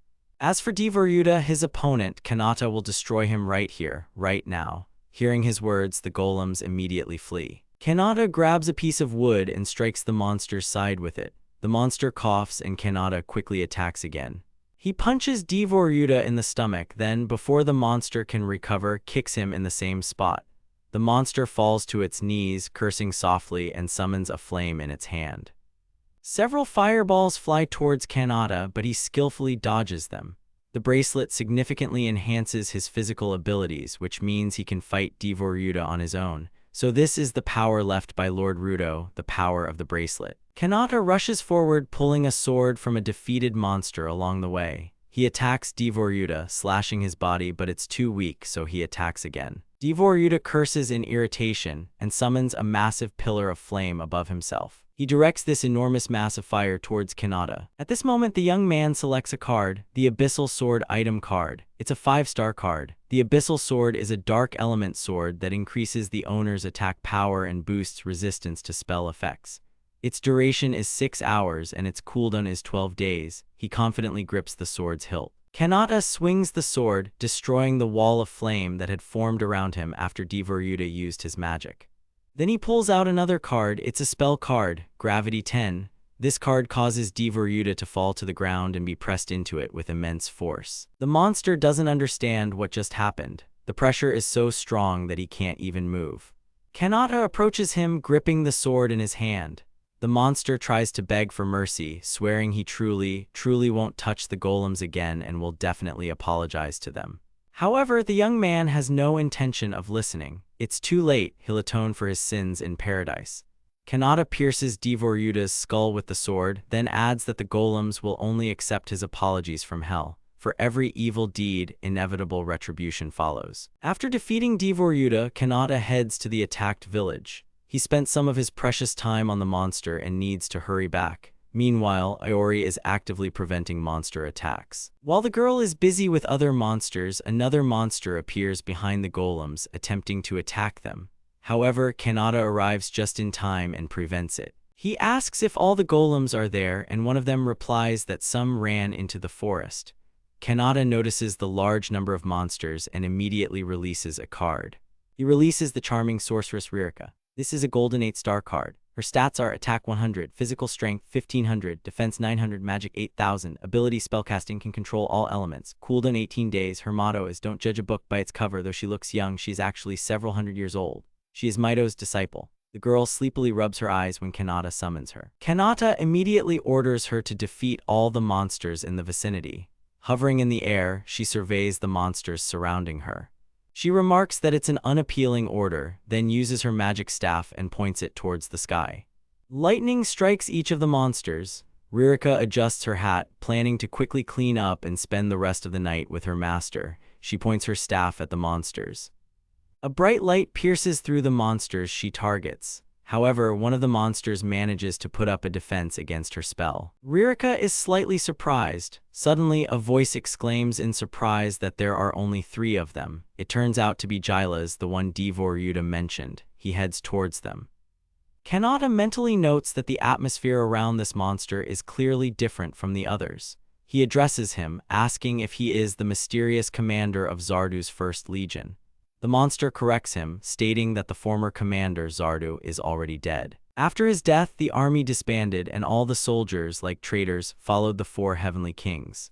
Gilas, however, declares that he is not like them. His power will not lose to theirs. Now that he has obtained the secret potion of power, his victory over the kings is undeniable. When that happens, all monsters will prostrate themselves before him. Kanata remarks with displeasure, asking if he killed all the golems just for this. However, Gilas doesn't understand what the problem is. With such unimaginable power, he can get anything his heart desires. Power means absolutely everything in this world, and he will acquire even more authority. Then, only he will rule this world. A small army of monsters lines up before Gilas. First, he will deal with the remaining golems and them.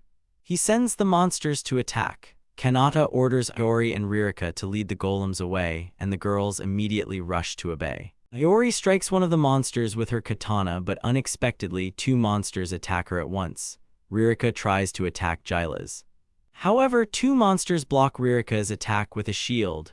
Gilas explains with a smirk that this is an elite group of warriors with an active potion effect, and adventurers are no match for them. The girls fall silent. Ririka notes with a smile that it's very cruel, they are belittling them. Iori points out that Kanata's cards are clearly too much for Gilas to handle. Kanata stops in the center of the village. He releases his cards and selects an item card, Explosive Ant Colony. It's a silver 7-star card. It spawns 10,000 explosive ants. When they explode near an enemy, they deal massive area damage. The duration is 10 hours. The cooldown is 15 days. A huge number of ants emerge from the ant hills. The young man doesn't know if they understand him or not, but he orders them to destroy the monsters and protect the golems. One of the ants makes a quiet sound, and all the ants immediately head in that direction. Meanwhile, Kanata addresses the golems, telling them they will be safe here and just need to stay put for a while. Kanata has dealt with the remaining monsters, and now he needs to destroy the leader, Gilas, and tear him to shreds. It's time to punish the monsters with the explosive ants. A huge swarm rushes towards the monsters. They don't understand what's happening as the ants climb on them. A second later, an explosion erupts and almost all the monsters are destroyed. During this time, the girls continue to fight Gilas's warriors. He praises them, saying that it's not bad. They were able to withstand the onslaught of his elite warriors. Ririka smiles, noting that only their master is left. Iori suggests he surrender, but Gilas tells them not to get ahead of themselves. He believes they are no match for him, even with the elixir's effect, and extends his claws. Enough with the empty words. Gilas allows them to pray while they still can, because he's going to tear them to shreds with his own hands. He leaps up and attacks the girls. He strikes with immense force. Iori manages to dodge, but Gilas quickly appears behind her. He slashes with his claws, leaving a small wound on her cheek. He swiftly attacks her again, but Iori blocks his strike with her katana. Ririka also uses spells to attack the monster. Gilas deftly dodges both the spells and Iori's attacks. Suddenly, he grabs Iori's katana, clamping it with his claws, preventing her from striking or dodging. He slashes with his claws, leaving a long wound on Iori's body. Ririka calls out to her, worried. However, Iori uses her katana again, piercing the monster's arm, and manages to jump back. Gilas curses loudly. With a spell, Ririka raises huge rocks and hurls them at Gilas. Iori weakly presses her hand to the wound on her stomach, leaning on her katana, breathing heavily. Ririka asks if she can continue. Iori replies that she's fine, she avoided fatal wounds and she can still keep fighting. However, she suddenly notices her palm becoming translucent. Her activation time is about to run out, she tells Ririka. Iori circles the monster from the left, while Ririka summons sharp stones from the ground. Giles asks, annoyed, if she really plans to kill him with that. With a wave of his hand, he destroys all the sharp spikes. He quickly runs towards the sorceress, but at some point, he realizes it's a trap. Iori appears behind him and attacks again. However, what he cuts in half turns out to be a stone statue. Meanwhile, Iori is actually behind him and attacks decisively. But Giles still manages to block the girl's attack and her katana shatters. Giles smirks, declaring that she has lost. His claws pierce through the girl's stomach, but she grabs his hand. Iori firmly grips his palm and declares that he's trapped. Giles then notices Ririka in the distance, aiming her magic staff at him. The sorceress unleashes a spell of immense power. A loud explosion erupts. Ririka surveys the area, but suddenly Giles appears behind her. He raises his clawed hand. Giles curses loudly and pierces Ririka's back with his claws. The girl collapses powerlessly onto her master's chest. Kanata thanks her and Iori, saying they fought honorably. Now it's his turn. Ririka gradually dissipates in Kanata's arms, apologizing because she can't hold on any longer. Giles is slightly surprised she vanished. Could Kanata be a summoner? He recalls that the swordswoman also disappeared. Kanata honestly replies that he did indeed summon them, but he's not a mage, he's a card user. Giles admits he's never heard of card users. Apparently, Kanata can use more powerful spells than just summoning techniques. It would be a waste to let such talent go to naught. Giles offers Kanata a position as his subordinate. After all, he'll have to fight the 4 heavenly kings and he needs brave subordinates for that. Kanata's strength would be very useful. Kanata asks what's in it for him. Giles lists that he can get money and women. When he becomes the new king, Kanata can have as much as he desires. However, Kanata refuses, saying he doesn't consider that a benefit and won't forgive him for teaching the golems. Giles smirks, realizing that in that case, the young man will have to die. Giles furiously attacks Kanata, but the young man manages to dodge at the last moment. The next instant, Giles's claws are right in front of Kanata's face. He plunges them forward with immense force. Kanata manages to dodge and releases a card. He chooses the 6 elemental arrows spell card and launches them towards his opponent. However, Giles uses his claws to cut through the earth and raises stone blocks in front of him, blocking the arrow attack. Kanata tries to attack him with his sword, but his opponent blocks the strike and attacks again. The young man dodges again and Giles remarks with annoyance that the other girl was more fun. Kanata notices his sword and realizes it's about to break. Giles rushes to attack again and Kanata once more releases a card. He chooses the Seraphim Spear item card. The Seraphim Spear is a 6-star card. It's a light element spear that increases the wielder's attack power and applies a healing effect. Its duration is 5 hours and its cooldown is 14 days. Kanata swings the spear and thrusts it forward. Giles irritably covers himself with a shield and throws the spear back at Kanata. Kanata catches it. Giles remarks with displeasure he can summon spells and even pull out weapons. Who exactly is this kid? Giles addresses Kanata and asks his name. The young man tells him and Giles thoughtfully repeats it. A person in shackles appears in a flashback. A quiet sigh, he still won't come to her. In the flashback, Giles addresses this person, saying that he is not alone and that he will not serve any of them. The person replies that it is sad and asks him to take care of himself. However, Giles calls out to him and asks if Lord Zardo was truly not killed by the Heavenly Kings. The man replies that he wasn't, but offers to explain.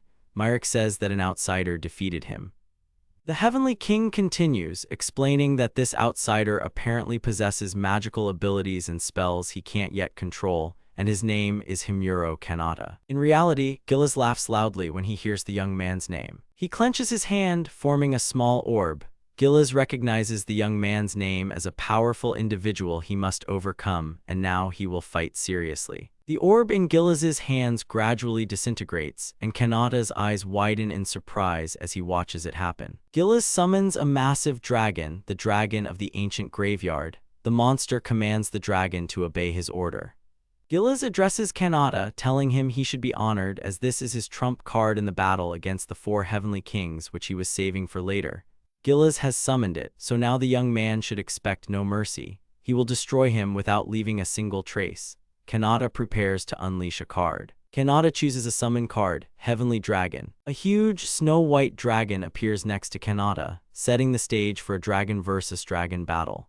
Gillis can't believe it, he just summoned a dragon, the very trump card he used to defeat Lord Zarda.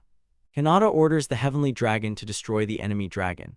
The Heavenly Dragon is a 7-star card. Attack 5,000, Physical Strength 7,000, Defense 7,000, Magic 4,000, Ability Regeneration, deals massive damage to Dark Element units, cooldown 15 days. It is said that 20 brave men fell by its claws. Kanata's summons greatly surprised Gillis. The two dragons begin to fight each other. Meanwhile, Kanata attacks Gillis.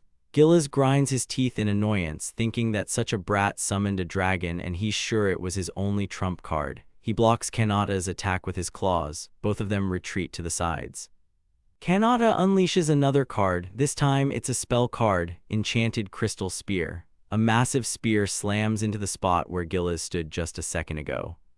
The monster clicks his tongue in irritation, quickly retreating as Kanata attacks him again. He doesn't understand where the young man gets such power.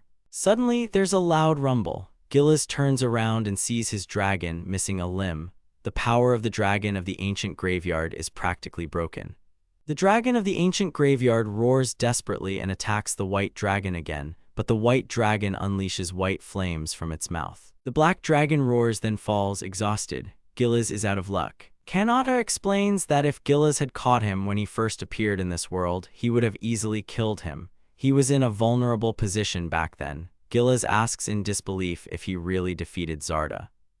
Kanata agrees, but adds that the spell he used to finish Zarda off is still on cooldown. Only here is luck on his side. Gillis freezes, realizing Kanata is talking about the spell that finished off Lord Zarda, meaning this dragon isn't actually a trump card.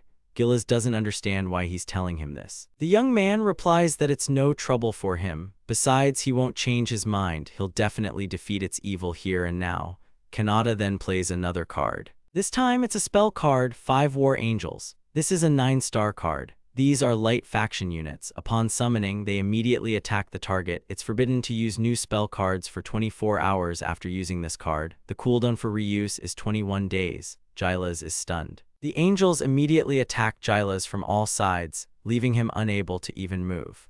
One of the angels pierces his stomach, and then an arrow strikes him directly in the forehead. Kanata calmly watches the events unfold. After a moment, with the young man's image still in his eyes, Giles clenches his teeth and falls. He curses loudly and tries to attack again. However, this time, Kanata pierces his chest with a spear. The world seems to freeze for a moment. Giles coughs up blood and Kanata quietly says that he has fulfilled the promise he made to Lord Rudo. The threat to the golem village is over. Kanata, Misha, and all the golems gather around Lord Rudo's body. One of the golems addresses Kanata, asking him not to be sad as they saved many golems. They will never forget Rudo's feat, and legends will be told about his efforts to save the village. Kanata asks what they will do next. Commander Dom calmly replies that they will do the same thing. They will choose a new leader and live as before. They will repair themselves, build homes, and preserve everything that Rudo so diligently protected. The golems thank Kanata and Misha, saying they will never forget them. They wave goodbye to the golems with a smile and depart. They return to the guild and submit their report. Ginny sighs, realizing that Lord Rudo has indeed passed away. Kanata explains that the mission was completed by Lord Rudo's deputy Dom, and he hopes she doesn't mind. The girl just waves it off, saying it's no problem. She notes with a smile that they actually handled the mission quite well. Honestly, she thought they would run away. The young man smiles, admitting there were indeed quite a few monsters, but thanks to the golem's help, they somehow managed on their own. Misha turns to Ginny and says they want to take another mission, preferably one without any horrors. However, the girl replies that there are no missions available for their rank yet. Ginny explains that F-rank missions are very rare. If they want to take on missions more often, they need to become E-rank adventurers. Misha smiles, saying the rank-up exam should be soon, and this time they'll definitely pass. Ginny mentions that the promotion exams already finished this morning. Misha cries out in despair. They walk down the street and Misha sighs in disappointment, realizing they missed the promotion again. It seems it will be held again next month, so next time they'll definitely succeed. They'll pass it for sure. By the way, Misha mentions that she feels awkward about taking all his payment, asking if Kanata is really not angry about it. However, he replies that it's fine, and besides, he got this bracelet from Rudo as a memento. He could definitely get a lot of money for it, but he doesn't want to sell it. This bracelet has become very important to him as a reminder of Rudo. Misha smiles. Rudo would surely be happy that he's taking such good care of his gift. Misha also mentions that she's treating him today, so the girl suggests they go to the Three Sides Tavern. Kanata agrees. Evening falls. A stone building. Inside, the Sky King Jirga walks down a corridor. He's a short, fair-haired boy with bracelets on his ankles. He apologizes for making them wait. He greets three other beings in the room with him: a girl, a creature hidden under a hood, and a huge monster in armor. Everyone has arrived. The monster in armor, Sky King GLaDOS, notes that Jirga, as always, is pretending to be a human offspring again. Sky King Nephudis, the creature under the hood, remarks that there's enough empty talk and asks Jirga to state the purpose of the summons for which he gathered them all. Sky Queen Disaris, the girl, notes that it must be very important for him to call her to this dump, and asks if Jirga found out who killed Zardu. Jirga praises Disaris, saying he did indeed find out who killed Zardu. GLaDOS immediately asks who, but Jirga tells him to calm down and instead ask someone who was there. He invites a girl, a young woman with long hair, wings on her hips, and horns on her head. Disaris looks at the girl in surprise, realizing she survived. GLaDOS recalls that she was always on Master Zardu's side, meaning she fled without being able to deal with his enemies. Muric clicks her tongue. Jirga asks them to calm down, stating that the primary task is to get to the truth of the matter. He asks her to tell everyone what she saw. The girl agrees. Muric recounts that Lord Zardu was killed by a strange, otherworldly being named Himuro Kanata, a black-haired, presumably young man. He summoned many undead, some mechanical robotoids, and attacked them. GLaDOS exclaims that Zardu was killed by some summoner, but the girl suggests that he wasn't just any summoner. The spell that killed Zardu was high-level and powerful. She had never seen anything like it in her life. He used it without any preliminaries. GLaDOS ponders. He used that spell without any preliminaries. Does such a person even exist? Nephudis suggests that he can use high-level spells and summon the undead, so there's no cause for concern. Disaris clarifies that a spell killed Zardu. Nephudis nods. Zardu had power to spare. That's probably why he was so careless with Otherworlders. But it's not Nephudis's lot to underestimate. He will fight this Otherworlder with full force. GLaDOS agrees, saying no matter how strong he is first and foremost human, and humans usually have fragile bodies. Disaris crosses her arms, saying for the sake of their entire race, it would have been better if Zardu had stayed alive. Not only they, but other monsters could have made their move, but that's not all. Sitting on a step, Jirga continues, there will inevitably be conflicts between countries. Until now, they cooperated with each other because of Zardu, but from this moment on, that will no longer be the case. They are just as greedy as they are. No, they are even greedier than them. Something terrible is bound to happen, and just imagining how much blood will be spilled already fills Jirga with anticipation. A malicious smirk plays on his face, expecting something bad. Milka tells Misha and Kanata about a new quest. This quest came from Mr. Basel, a local merchant. He's recruiting 100 adventurers to explore a recently discovered dungeon. He's mainly gathering adventurers below D rank, but she and Misha can also join them. Kanata asks if it's not dangerous there. Milka, with a smile, explains that Mr. Basel has already hired B rank adventurers who explored the lower level of the dungeon, and according to their reports, there are no dangerous monsters there. If there are no dangerous monsters, then Kanata thinks he can take Misha and everything will be fine. Misha also wants to accept this quest, so they calmly take it. They approach the location. If the map is to be believed, this is the place. Misha points to a crowd of people in the distance. They approach the crowd. All these people are adventurers who took on this mission. Suddenly, they spot a familiar face. It's Rene. The girl approaches them with a smile. What a surprise, he also took this quest. Rene ruffles Missy's hair and greets her. She asks if Kanata is still F rank, stating that he should take the promotion exam soon. She feels he'll quickly reach B rank, but unfortunately, the young man has already missed it. Zack and Muir also approach them and greet them. A dark-haired adventurer also happens to be nearby. He complains, asking if F-rank trash is also joining their company and if they'll be paid the same as them. He apologizes, but their incompetence will only get in the way. Rene defends them, asking who gave this adventurer permission to speak to his teammates like that. The dark-haired adventurer, promises that if they drag him down, he'll kill them, so he tells them to watch themselves. This adventurer moves away from them. Rene continues to scold him, but Kanata smiles and says it's fine. That guy is a D-rank adventurer or something. He can pull anything, so it's best to keep an eye on him. Then an old man with a beard addresses them. Everyone has gathered, and he is the quest initiator named Basil. He explains that they will now descend into the dungeon to explore it. The goal of their expedition is to find treasure. There's a chance it might not be there, but there are also chances of success. If they don't find treasure, they will be paid a one-time fee, allowing them to focus on the search. But if they find a good treasure, they will be paid extra, and it would be great if they found something very valuable. With that, the quest initiator's instructions for the exploration ended. He leaves everything else to Illudo. This is a fair-haired young man who smiles kindly. He's a B-rank adventurer whom Basil hired, so he asks everyone to listen to him carefully.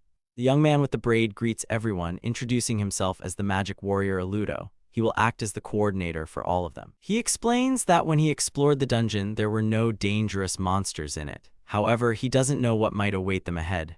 Therefore, Illudo asks everyone to be extremely careful. They approach the dungeon entrance. Now they can go inside, and the fair-haired young man asks everyone to follow him. The adventurers slowly walk behind Illudo. When they go quite deep, they notice a huge magic circle in one of the caves.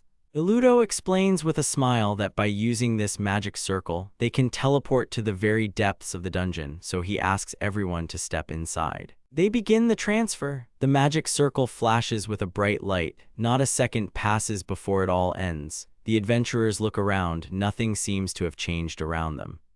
Suddenly, Rene notices something strange on the dungeon ceiling. All the adventurers are in shock. They don't understand what it is and question Illudo. The adventurers speculate that it's some kind of egg. Suddenly, they hear Basil's voice from somewhere. He explains that this is far from an ordinary egg. A monster is about to hatch from it. One girl asks why they sent them to it. The voice replies that it's very simple. Illudo and Basil are followers of the great teaching of Carius. The adventurers are shocked by the revelation. Only Kanata doesn't understand what's being discussed. Rene explains that it's a dangerous sect, forbidden across the entire continent, which preaches that one can kill people in the name of achieving what they desire and other nonsense. The dark-haired adventurer who had been confronting Kanata and Misha, declares that they know nothing about Carius's occultists and asks what this has to do with them. The voice agrees to briefly explain it to them. From this moment on, all of them will be sacrificed to this egg. This assignment turned out to be a trap for low-ranked adventurers. Are Kanata and hundreds of other adventurers doomed to certain death at the hands of the occultists? Basil continues to explain that this egg contains many valuable artifacts. The heart of a black giant, the bone of a 1,000-year-old dragon, the eyeballs of a kraken, the tail of Cerberus, and many other components. The egg also contains the blood of Lord Zard, yet they are still missing several important ingredients. Specifically, they lack fear and despair. All the adventurers feel only these emotions now. And all their blood, flesh, and souls, all of it will become part of the greatest monster. However, fear and despair can only be instilled in hearts when there is hope, and so Basil grants them that hope. Unhappily asks what he means. Basil explains that there is only one exit from this dungeon and only 10 people will be able to pass through it. For the rest, this door will be closed. This means that to survive, they must find this door before everyone else. One of the adventurers turns to a girl named Mara, who is a sorceress. He asks if she can get out of this magic circle. The girl honestly replies that it's useless. This magic circle is only for entry, and the egg has a spell protecting it from magic and physical attacks. She doesn't think they'll be able to destroy it. In other words, all they can do is look for an exit. All the adventurers talk among themselves, trying to come up with something. Kanata wonders if Basil was telling the truth. Logically, anyone who found an exit would likely call for backup, so he probably lied about there being an exit, or he's just confident that no one will escape. Suddenly, one of the adventurers spots a staircase. They approach it and realize that no matter what they do, their numbers will still dwindle. So the adventurers decide to go upstairs. Eventually, they reach some kind of doorway. They enter and notice a huge number of different doors. So they need to find an exit in a room with many doors. Kanata opens one of them. When Kanata opens one of the doors, there's an even larger number of doors inside. They want to try opening other doors. However, everything is identical everywhere. Finding an exit will take an eternity. One of the adventurers suggests splitting up, but the next moment, Illudo appears and slices him with his sword. With a smile, the B-rank adventurer declares that 99 are left. The adventurers stare at him in shock, and the friend of the fallen adventurer, Leona, tries to bring him back to consciousness. However, it's useless. He's already dead. One of the adventurers threatens Illudo. Kanata sits next to Leona, realizing that they will gradually reduce the number of participants. Suddenly, another girl is found wounded. The man explains that Illudo killed her when they were checking the doors. However, Kanata remains silent for a moment and then addresses the man, Chiron, asking if he was the one who killed the girl, Emi. Everyone is stunned, exclaiming that Chiron couldn't have done it as they were working together. The man tells them to stop talking nonsense. Kanata then suggests they look at Leon. There's a perfectly clean cut on his chest made by a terribly sharp blade. But Emi's wound is jagged as if someone was in a great hurry, and it's clear it was inflicted by a different weapon. Kanata looks up at the man. His blade looks quite old and has nicks in it, and when a serrated sword cuts flesh, it leaves jagged wounds. The adventurers stare at Chiron in shock. The man asks them to wait, wondering if they also doubt him. One of the young men asks Chiron to hand over his blade so he can check it, just in case. When Chiron realizes they've figured out the truth, he immediately swings his sword at them. The adventurers don't understand what's happening with him. Chiron apologizes, saying Basil will pay him 100 silver for their lives. Chiron runs towards one of the doors, but suddenly a knife flies into his back. Chiron turns around in disbelief. A dark-haired adventurer is attacking him. He raises the knife over the man, telling Chiron he won't escape. Someone tries to stop Ud, but he already stabs Chiron's unbandaged eye. The man screams in pain. Ud continues to plunge the knife into Chiron repeatedly, but a second later, Kanata stops him by the wrist. Ud asks impatiently what Kanata wants, wondering if he intends to interfere. Kanata replies that it's enough, as he has already killed Chiron. Ud snorts and puts away his knife. No one could have imagined there was a traitor in their ranks. One of the adventurers praises Kanata for his intelligence. The young man admits that one fact had been bothering him a little. The mission required the help of 100 adventurers, but upon counting, there were actually a few more. Therefore, Kanata concluded that there were likely spies among them, recruited by Carius's occultists. The young man replies that he hadn't even noticed, but now there are no traitors left anyway. However, Kanata is not quick to agree with him. Kanata explains that during the first count, he only counted 104 adventurers, meaning he believes 3 more people could be traitors. Not only can only 10 people pass the trial, but Basil also hired thugs. The intensity of the battle begins to escalate. Kanata doesn't know who they are, Carius's believers or assassins hired for money. Their goal is the same, to secretly kill all of them. Everyone starts looking at each other warily. As long as traitors are nearby, they won't be able to work together. One of the men puts a hand to his head, wishing Illudo were here. Suddenly, Ud declares that it doesn't matter whether there are traitors or not. As long as they consider other people enemies, they will be safe. Only 10 people can get out of here, so trying to save the doomed is pointless. That's why he's not going to be a part of it. He turns to Tados and they both walk away. One of the adventurers agrees with him, saying they need to work with those they can trust and consider the rest as enemies. They have to escape before the egg hatches. Some adventurers also split off, needing to find an exit before anyone else. Zack tries to stop them.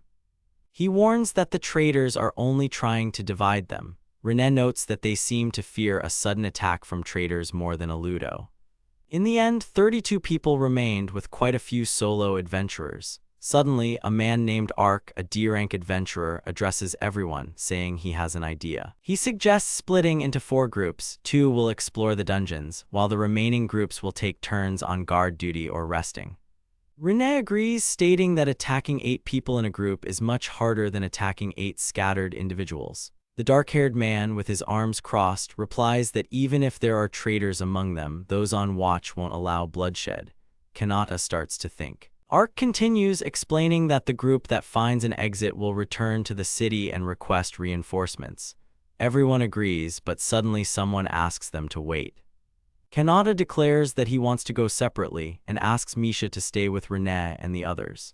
Ark asks him if he goes alone, Illudo will immediately catch up to him, wondering if he wants to become an easy target. Kanata replies that this is precisely his goal. Kanata declares that he will defeat Illudo before the monster kills anyone else. A moment later, he vanishes through a door. Ark awkwardly scratches the back of his head, thinking that with his low rank, Kanata is no match for Illudo. However, Rene reassures him, saying everything will be fine because it's Kanata. She is confident he will manage. Kanata stands in a corridor full of doors and releases a card. He chooses the summon card, Loyal Battle Maid Mia. A girl with dark hair tied in 2 pigtails and wearing a maid uniform appears before him. She smiles, noting that he needed her help again. He briefly explains what's happening to the girl, and she understands that they first need to defeat Illudo. Kanata nods, saying that any delay will lead to more casualties, so they need to hurry.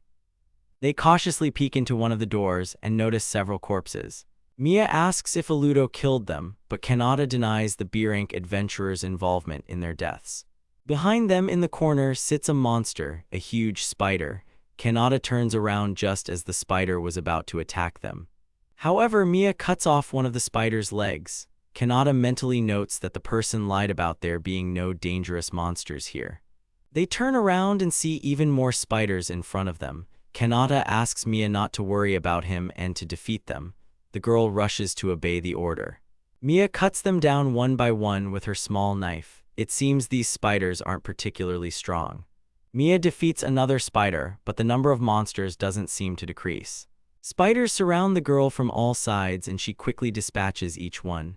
Behind Kanata, a spider also appears and releases a card. He uses an item card, the Holy Water Blade. It's an 8-star card, a water element blade whose form can change depending on its wielder. It lasts for 24 hours and has an 18-day cooldown. Kanata pierces the head of a spider that was rushing towards him. Then, like a whip, he wounds several more spiders. These spiders are weak individually, but in large numbers they become a huge nuisance. Finally, they defeat all of them and Kanata sits down next to one of the spiders. These monsters are almost identical in appearance and size. Perhaps they are babies. If so, that's bad news. He releases another card. Mia asks if he wants to summon another unit. Kanata nods, explaining that they need to reduce the number of monsters in the dungeon and protect Rene and the others. He had thought there wouldn't be any monsters in this dungeon, but at that moment, a giant female spider appeared exactly where all the adventurers were. In the dungeon hall, Zack asks how many people are left. Rene replies that it's the 3 of them and Misha, who knew there would be such monsters here. Misha anxiously shouts that they need to run as fast as possible. However, they realize it's too late. The passage is already filled with small spiders. It seems they'll have to fight their way through. Rene tells Misha to stay put. The 3 of them move forward. Rene distracts a spider and throws knives at it. Zack and Mur also attack the spider from different sides. Misha watches their coordinated efforts with admiration. Zack curses under his breath, noting that their attacks haven't left a single scratch on the spider. Suddenly, the spider raises its leg and plunges it into the spot where Zack and Mur had just been standing. Rene calls out to them anxiously, but at that moment, a spider rushes towards her. Misha notices this with alarm and runs to her, trying to shield her. However, Misha turns out to be fine. A dark-haired girl in a school uniform appears in front of Misha. She greets her with a smile, saying they've met again. Misha remembers with surprise that she came from the western part of the ruins.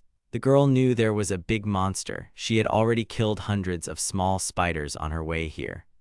It seems she needs to clean up here too. She prepares for an attack. The spider also attacks, but Alice deftly dodges. She strikes one of the spider's legs with her dagger.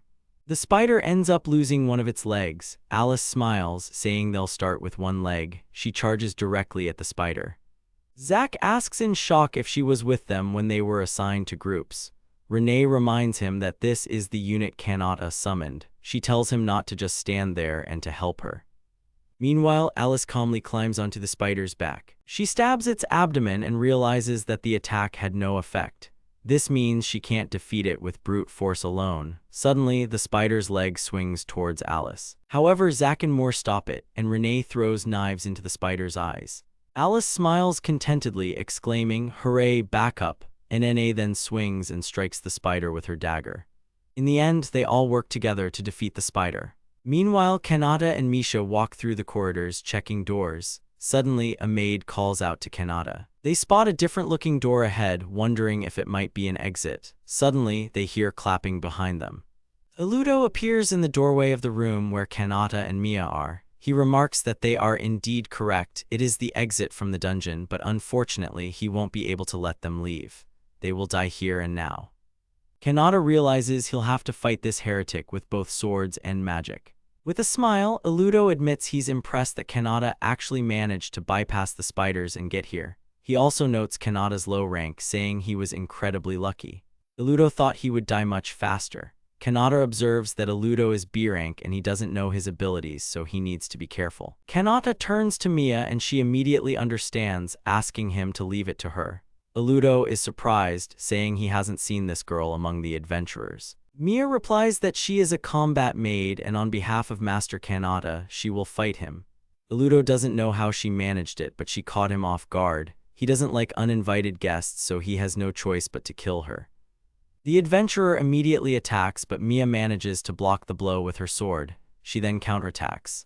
Illudo smiles, noting that the girl is keeping up with his blade, which isn't bad. Suddenly, he casts a spell, blinding Mia with a bright light. Because of this, she misses a blow and he wounds her cheek. Mia's vision hasn't fully recovered, but she still manages to dodge. Illudo casts another spell and arrows fly towards her.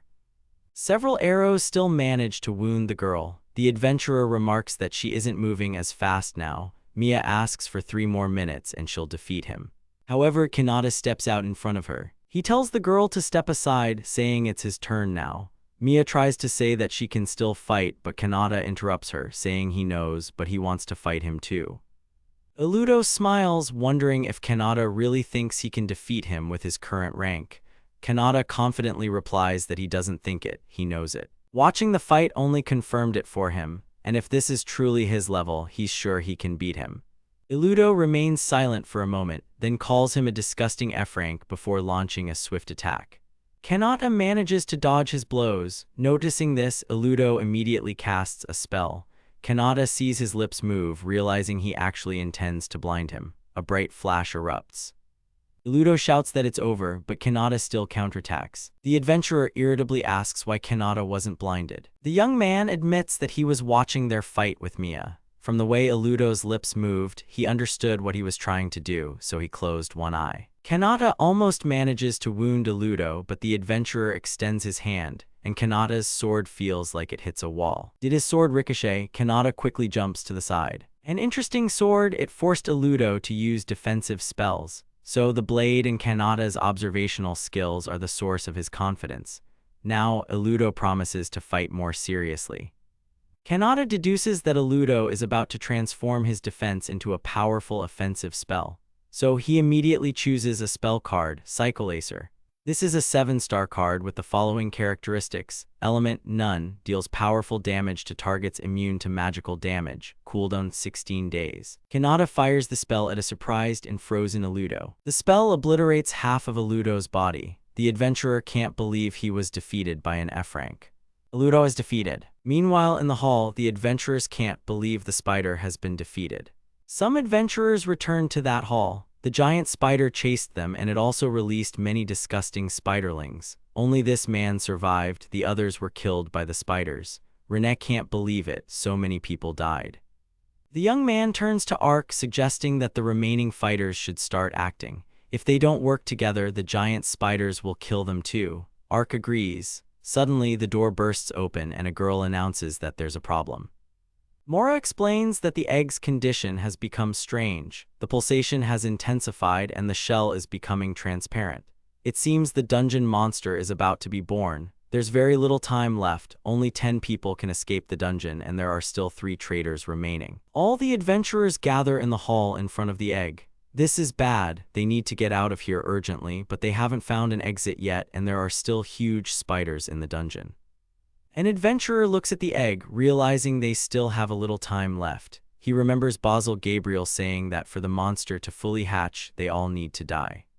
There are about 20 adventurers here, and that group of solo players is most likely still alive. They started with 100, so it's logical that the number of casualties should be roughly the same. If it hatches earlier, Misha asks them not to be afraid. With a smile, the girl declares that even if the monster hatches, Kanata will somehow defeat it. Renee looks at her awkwardly. Mora addresses them, saying the shell has become more transparent, so maybe her spells can work now. She wants to try and kill it before it hatches. She steps forward and asks everyone to move aside. Mora casts a spell and imbues her staff with power. She turns with a smile and tells them to die. The sorceress aims a fireball at the adventurers. Someone manages to dodge her attack. Mora smiles awkwardly, realizing she's killed so many people. Ark asks what she's doing. Mora smiles and admits she's a traitor. She thanks them for conveniently huddling together. Although some managed to survive, she still killed most of them. Annoyed, the adventurers grab their swords and rush towards her. However, these people are killed from behind by another man. Everyone realizes there's another traitor among them. Gabe confesses that he is also a follower of Carius. They tally up the remaining forces. 5 people are left, one of them being the lowest rank, so it's more like 4. The sorceress and Gabe immediately attack the remaining adventurers. Mora strikes Mur directly in the face with her magic staff. Zack shouts his name in concern. Mora smirks, apologizing, saying they actually have C-rank power. Gabe appears behind Zack, swinging his sword at him. Zack manages to block the blow, but his sword breaks in half. Ark blocks the next attack aimed at him. He asks if everyone is okay. Suddenly, a voice asks them to look at this interesting turn of events. Ud and his comrade appear in the doorway, wondering if Mora and Gabe were truly traitors. They were dragged into this mess because of them, and now they're doing whatever they please. Ud calls it an abomination, pulls out a knife, and orders Tatos to go forward. The adventurers warn that they are too strong, but together they can defeat them. But unexpectedly, Ud's knife plunges into Zack's neck. Everyone watches in shock as Zack falls to the ground. Could Ud have been a traitor too? Ud smiles, revealing they were wrong. Tatos was the traitor. After they split up, Tatos offered him a deal. Ud would kill them all in exchange for a hefty sum of money and a way out. The young man yells at him to stop messing around. Ud appears next to him and tells him he's too slow. Ud then kills this young man as well. In the end, only Renee and Misha are left. However, Ud suddenly hears Kanata summon a spell card, a magical crystal spear. It lands exactly where Ud had just been standing. Several other spears also pierce the traitors. It's time to punish the traitors. Kanata is determined.